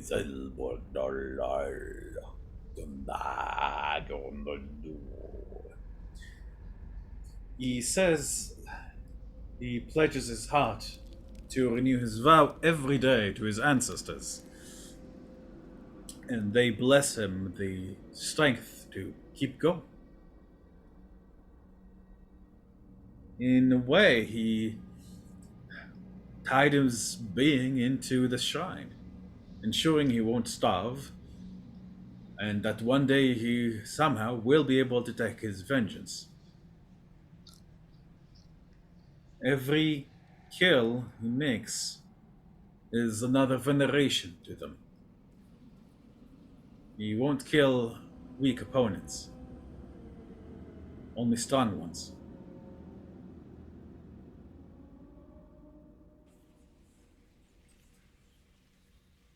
We'll As soon as like go to the up to the altar and sit cross-legged in front of it. Close his eyes. Say out loud.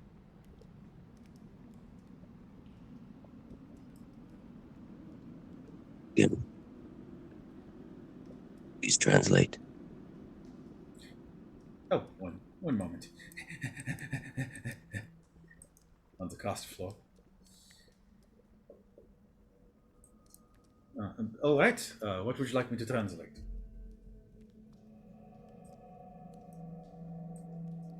The ancestors of this great creature. We will do what we can. Free him. Thank him for his home. Great strength. We needed to go.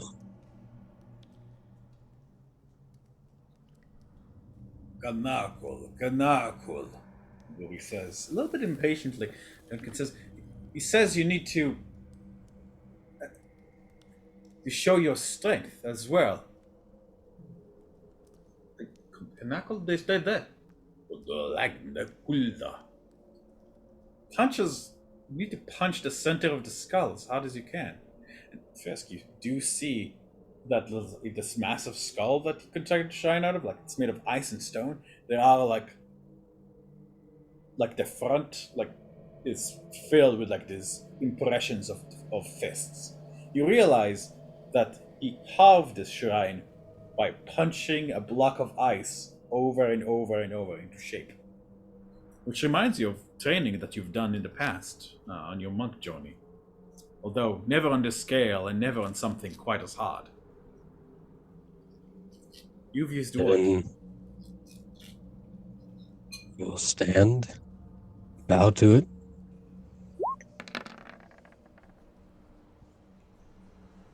Slam into it.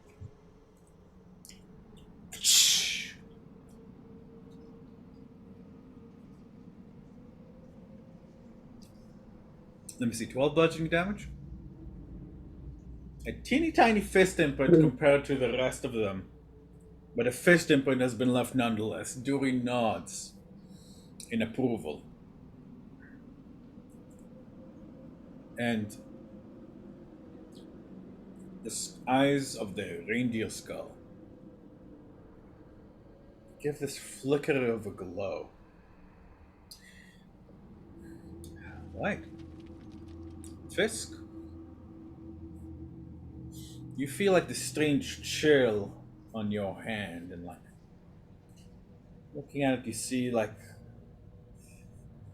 feels like some, like a little bit of ice stuck to your fur, and like see like the frost kind of spreading on your hand. It hurts and makes you kind of your joints ache.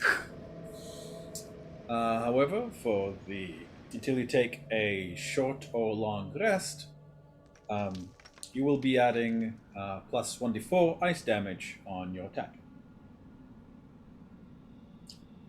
Your unarmed strikes. Best as I can, I will not show weakness. Go up to him on all fours. Just in common. Thank you. You're welcome. Walk past him toward the veil. Duncan translates and does it. Gundar in the nodding. Vasilla is just quietly watching this, just leaves him soon. What the fuck is happening? What? That's his. So that's his ancestral shrine, and looks like Fisk just goes. They approved of Fisk's strength. Wanna give it a go? Is it like an individual thing? Like we have to do? If you'd like. I'm not gonna try. I'm gonna pass. Mix. I look. I know I'm strong. I'm prideful. I'm not that prideful. I'll let them do their business. This is. I wish I had my coffee.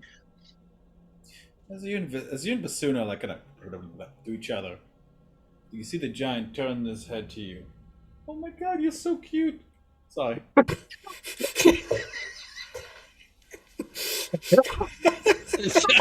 Oh my god, you're so cute. That's common. run with it. Fuck, that's gold. No, Oh my god! I was like, oh, sorry, I turned my head to the side, and I'm looking, and I'm realizing, and I'm seeing my wife's on the couch, like asleep, and she's. Oh, that was good. Like she the giant like X like Vissel with the single fingers like, oh, the little piranha. Oh, look at you. Sorry about that. Let's see. Ooh. Vasilla, as Oh, as you so like Jenka looks at you like this and like that.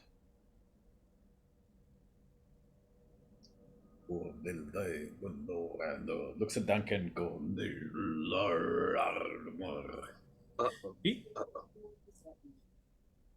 He says.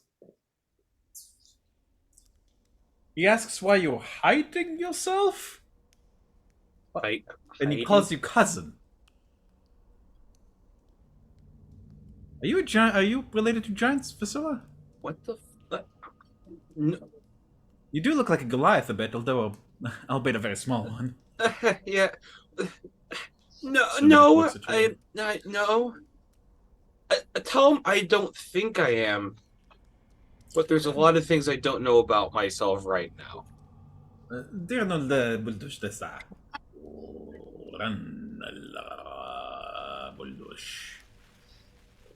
He shrugs and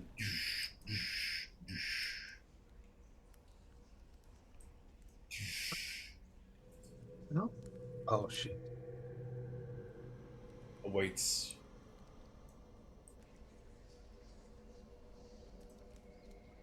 Looks like from my understanding, the party's decided to attempt to help him with the warden.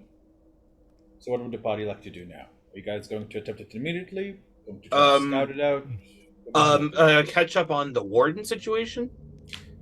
So the Duri, the ice giant, has been trapped here by Strad centuries ago. Uh. Essentially as punishment for refusing to follow him, but he's impressed Strad sufficiently that he didn't want to just kill him. Instead, he trapped him here. Um, Duri came in search of the Amber Temple and Strad essentially like put him here, like so close yet so far kind of situation. Duri has been killing monsters that have wandered into his lair, and that he suspects Strad has sent after him, um, because he thinks it's funny, or out of boredom, or for whatever reason Strad might have.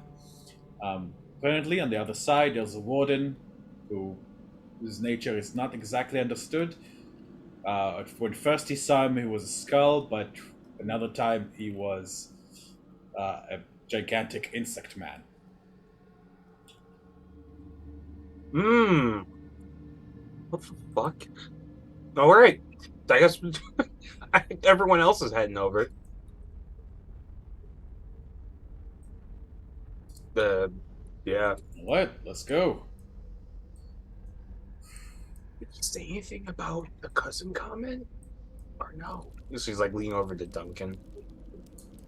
I mean, if you'd like, I could translate and ask why he thinks you're one. She kind of looks back at him. She's like, oh my, yes, please ask. I need some information. Gornendalde bondoste. Gornalde kuram baldo shundasaya. He says he, he says you have primal magic, suffusing your appearance and your flesh. And it's the same kind of magic that some giants use to change their form, but primarily it's the magic that connects their primal beings, like to himself, ice giants, fire giants, and such like, to the primal elemental, I suppose we could say, magic. Oh, I'm I guess for helping knowledge, tell him that I had a bunch of druidic magic like infused into me chaotically, and it's kind of been stuck with me for a while. Oh my goodness, how did that happen, my dear woman? Uh, which kind of cringes. Did I you upset? Did you travel to the Feywild and upset somebody there? I Never go to the Feywild. I Terrible didn't place to go. I didn't go to any bitch ass Feywilds. Look, I messed with a druid artifact. I, I messed with the druid artifact, and it backfired because I'm shit with magic and I was desperate. All right. Understandable. But, yeah, Duncan like gives a staccato of an explanation, and Dewey like says something. Duncan laughs and shakes his head. It was the bitch ass druid, the Feywilds comment. I know it. Dewey nods um, and asks something, and Duncan turns to you and asks, "Are you, by any chance, after a something? Are you, by any chance, hunting a particular relic?"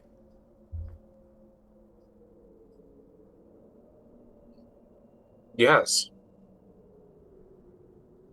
It seems that he was as well. And the reason that he came to the Amber Temple is that he believed that it was secreted here. However, being stuck here for so long, he did give up on that goal in exchange for another, but he says he wouldn't mind sharing his method of the item he used to track this relic. The heart of the mother, he called it? Or heart of nature? or heart of the nature mother. She kind of Giant like doesn't her translate to eyes common. widen and kind of looks like straight at like the giant and just like yes, yes, yes, please. I tell him I said yes. Voldeda. Duri nods.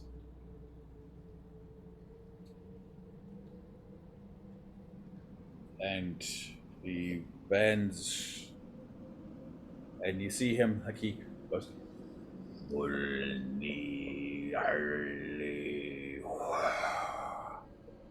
and like this swirl appears in his fist, which he clenches, and then like the runes appear on his knuckles, and he goes, boom, and Vasilla, like a second too late, you realize the fist is brought down on you, kind of like into the ground, and you guys like oh fuck, like turn around to see Duri like retrieving his fist, Oh, and Vasilla, you just kind of like you were like oh, stamped into the ground, yeah. but for some reason it did. Like you're like oh my god, am I dead? Are all my bones broken? But you're like nothing really hurts. You open one eye, second eye, and you got. And there's a rune. You guys all see like there's a rune that has been go away. A rune that has been carved or materialized um, on the side of her cheek, right here, and extending down her neck and well under her clothes, presumably. And I'm Vasilla, gonna have as to you redraw her again. Shit. fuck you. Eh, I'm eh, kidding. I'll give her Retsudo's runes. All right, how about that? Love you. But it, like it fades for a moment, but like when you concentrate on it, like it starts reappearing again, and you feel like this very faint sort of tug, like not in the direction of the Amber Temple this time, but like sort of a north, like no, too, just sort of like an east of a northwesterly direction, but it's very very faint. During the giant, like after stunned silence, the bassoon was like would fire on him, but you guys realize she's okay. Duncan translates. It's well. Um, you should consider yourself very lucky, Mr. Basilla. You've acquired a runic tattoo. Let me The, have a tattoo. yes, I here actually. The number of times in history that an actual giant tattooed an actual non-giant, well, you can count them on the fingers of a scurvied pirate. Because as far as I know, there's only been 3 times. You should yourself quite lucky. Miss. All right. Oh man, I never thought I'd be getting more magic at this point. So between this and the scimitar, I guess I'm a wizard now. So um, thanks, Dury. Deshva Duri nods and gives you the thing, like puts his hand over his heart, Vasilla.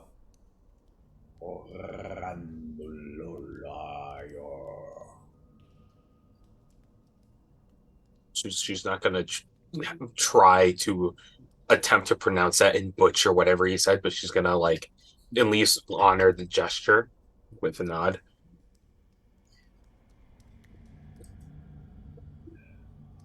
He returns it and then looks to where the party is gathering. Soon Duncan, Basilla, got Honorable Talmadge and Fisk. Varys, sorry, was Bess, is there anything you'd like to do before reaching out? Do you like No, to talk to I'm, Giant? I'm good. All right. Okay. Gents, you are free to move. Soon takes out his weapon. Duncan prepares his wand. Darts. I am being stealthy, so I'll make that roll now. It's gonna like over there. So, if you guys are doing being stealthy, do all my stealth check. Yep, I'm throwing. Hold on. You did say you stopped being stealthy earlier. Okay. Yep. She like returns to the party. You know what? Ice shines are fucking cool. You know, I kind of feel like I've turned around the whole thing. This is the Jesus, only one Fisk. I've ever heard of being this friendly. I don't like my odds so far. I'm not meeting another one. I believe being imprisoned has mellowed him out. I think, and we are probably the only things. Hey, no picking. We are the only No, things in quite a long time that. Fisk, if you're looking for the party, they're over here. Yeah, thank you. No worries. Varys, where's Varys go? Whip up, there he is. Varys, are you Is that following the- the party? Is that the exit? And I just can't see because it's, Yeah, it's sorry, I just had my character pretty sheet dark. over this. There we go. Yeah, thank you. map that looks like a dead end. So that's why I started going back Yeah. the other way. Yeah, no worries. Sorry. So, as you as you guys look at the sheer wall, go ahead. You guys can go ahead and give me investigation checks.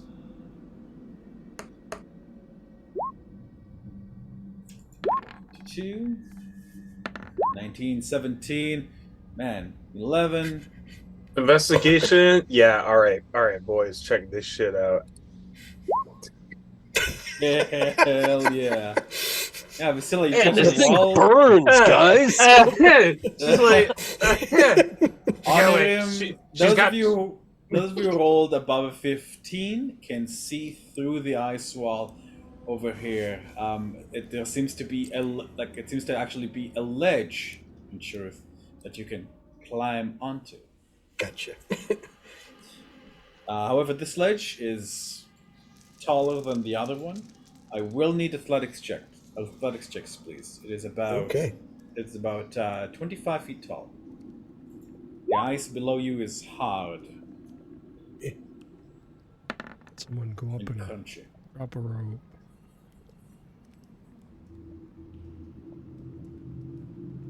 Climb up there.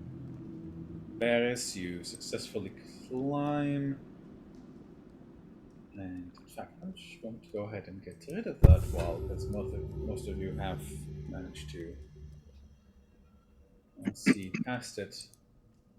I was like, dude, distracted with like the new face tattoo. Like, I already had like weird like tiger stripes and shit. Now the tattoo. Does the tattoo like match the stripes, or does it just kind of like go over it? Because I can't see it right now. Well, it seems to be able to fade in and out if you focus on it. Because a second ago when you weren't focusing on it, it wasn't faded in. I didn't see it. But now when you start talking about it, it faded back in. So does it like superimpose over like the stripes? Does it like reshape the stripes, or does it like do the stripes go away and it like replace it? The stripes are still there, but it looks like those Nordic runes from Yeah. it looks like giant runes, like teeny tiny ones, like in a block like this. The DM will send you an image of what it looks like. Oh, okay. like those things lawyers give out? Yeah, exactly. Oh shit. Well, at least it's helpful.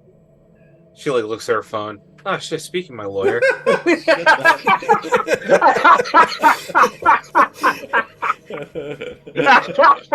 He's got like a shitty BlackBerry that's like half frozen over. Probably has the worst reception. Anything working? Hey, Philo, we're in a fucking mountain. Barovia is like, yeah, it has like, it's like Serbia. It has like the shittiest fucking networks in the world. Like, Check my sending zone. It's got 1 bar. Yeah.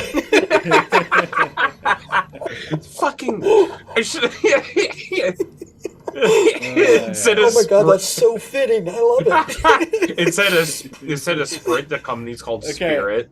Okay, guys. Okay. We're right. we're at the edge of the session, so let's Yes. finish it off strong. So, as let me see, as you guys, really quick question: who has the 300-foot rope? It would have been disassembled and put back in the bag of holding. That's where we keep it. Just kind of a routine. Ah, okay. So, and I honor him. Might have the bag, I think. I have the bag, yeah. Alrighty. You guys like get the bag together, but but you guys are like fairly sure you're hearing whispers coming from here and there.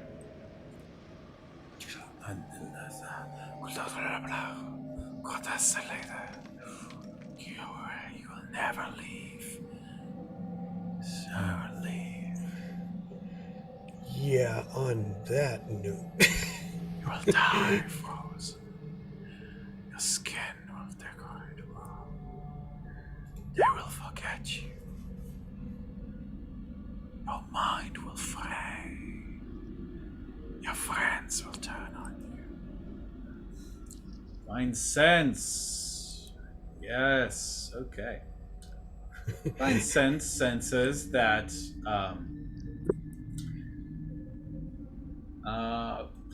there is nothing untoward around you as far as you can tell. Okay. Someone passed me down the rope. I'm up. Yeah, I'm Blind. making sure everybody gets up and not gonna throw up Okay, the well, rope. scoot towards the back. He doesn't want to be in the front, no sir.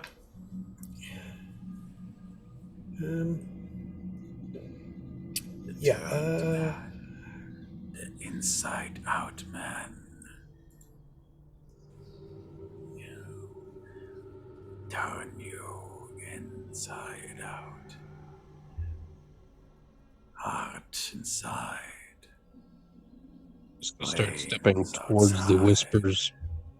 You guys hearing that? Master unavenged. Meet the same fate. Let's start stepping in that direction. Does it sound like it's getting louder? Yes, you abandoned them. If you've been there, you could have saved them. Feel a hand on your shoulder, Fisk. No place for murderers.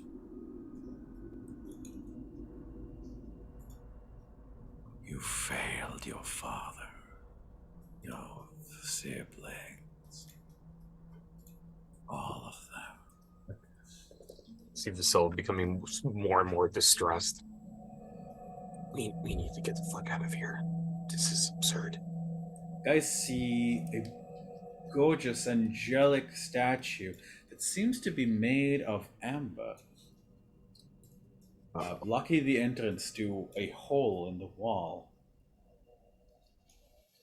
The statue is gorgeous, and seems to be looking out into eternity as it were. However, as you approach, it seems that somebody carved a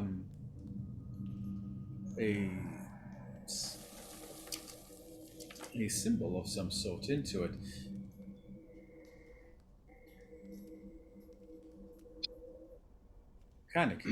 Volcanic in form. It's kind of hard to determine from this distance exactly what the nature of this is. However, At the moment, you guys don't see anything that is an immediate physical threat. However, the whispers are getting louder and becoming more and more distressing. I don't know what it is, but I think it's alive. Failure. Death. You will enter the cycle and be washed of your memories, forever doomed to feed the Nowhere King. Can we get anybody around here? I mean, I think we kind of the the what was it, Dury? We didn't want light back there because we didn't know who he was. But can we get some light in here? Or are we still worried about? I mean, we pretty much know that we're finding some baddies. I like make the tiniest amount of light, like in the palm of my hand. And I'm just looking at this big bird thing in the corner. Yeah, exactly. I'm getting my eyes on what is this, but not in a way that I'm not lighting up the whole chamber. It seems to be an angel of some sort. A beautiful female angel that seems to have. The statue seems to have been forged entirely out of amber. Somehow. Forged, created, crafted, whatever. You can see that on her belly, it's as if somebody has carved a strange arcane symbol on it. You may give This me doesn't. those of you. Yeah, this doesn't ping on it's celestial or fiendish. You were over there when you pinged that. That's more of a thing. It's not like a continuous. Oh, Yeah, it's not a continuous. if I'm not sensing it, I'll burn another one. So yeah, absolutely. Burning another one. This statue does not ping as celestial, undead, or fiendish. However, something right behind you does. Okay. It's coming from here. Now you take me in. Smell the desperation as it fills your veins. I will devour you. Make you mine. How does the arm feel right now? It's like as it fucking wants that. You're so close. It's practically almost tearing itself off your shoulder. Right. Everyone can hear this, or just certain individuals. All of you can hear this. Okay. Okay. Is it in our minds, or is it in the cave, or wherever we are? It's kind of echoing off the walls. Like this Okay. is blocking the entrance. This would need to be dealt with before you can actually. Okay. All right. It's coming from behind this thing. No, it's coming. So It's coming down the hall. it's coming from the statue, Hmm. but then, yeah, Tarmogen, as you smell it, like it's kind of whispers begin to bounce around the smaller chamber that you guys are in, like, and they're becoming deafening. And I need everybody to give me wisdom saving throws, please. Ooh. At this point, I might just let this fucking freaky arm go. Okay, I have to uncheck Brewing Honor Cloak. All right, let's do those 20, wisdom saves. 16, 15. Oh, thank you. Before I roll this, I gotta say I do not feel confident about the save. Oh, never mind. We're good. Yay! Yay! So Oh, what the? Who was That's that? Duncan. What? That's Duncan. Oh, Duncan. Okay. And he's like, That could be good or bad. Strange. Bassoon, Jesus fucking Christ, look at these Whoop, giant ass saves. Let's see. Mhm. Is anybody here I- even roll under a 15? No. Oh wait, I have a level of exhaustion. That should be a -1. Oh, I guess I was right. Okay, Vasilla, you are struck by a deep and powerful fear.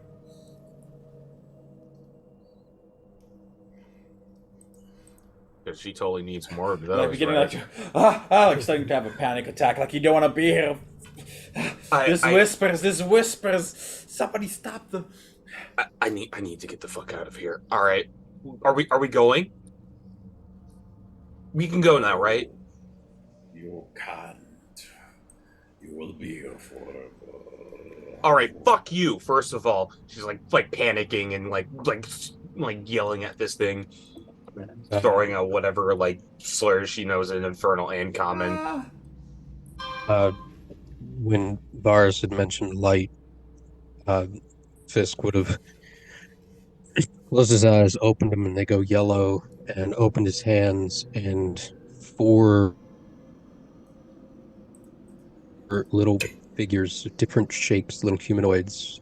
One like a little girl, another plump old woman, and another grizzled old sailor, just start floating out and dancing lights.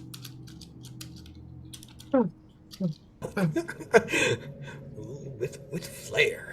It's awesome. I love it. As the dancing lights, as their ghostly lights falls, like something begins to, like the shadows, like flow out of the statue's mouth and materialize. Actually, that's the wrong one. Materialize. Right here. You see the skull, like the skull swathed in green light with these, it's hard to tell if it's a shadow cloth or what, flickering around it, almost creating this body.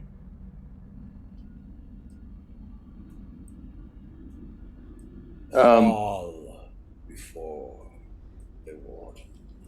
And I'd like everybody to please give me initiative. Okay.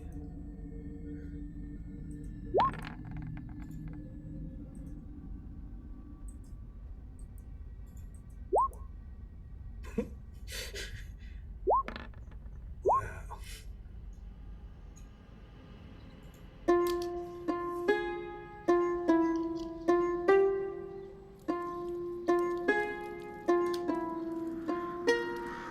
Alright. Awesome initiative. It's actually 14. What's 14 song? My initial was 14, not 24. You rolled a 17. The second time. First time I didn't have anything but seconds. I'm gonna spank Ben because he still hasn't filled out the sheet. Alrighty. Fisk, the Stammchen, Varys, Vasilla, Honorin, Bassoon, and Duncan. Everyone has rolled, and with that, gentlemen, we'll end tonight's session. Okay. I was like 2 sentences away from just saying "sick 'em boy" to the fucking arm.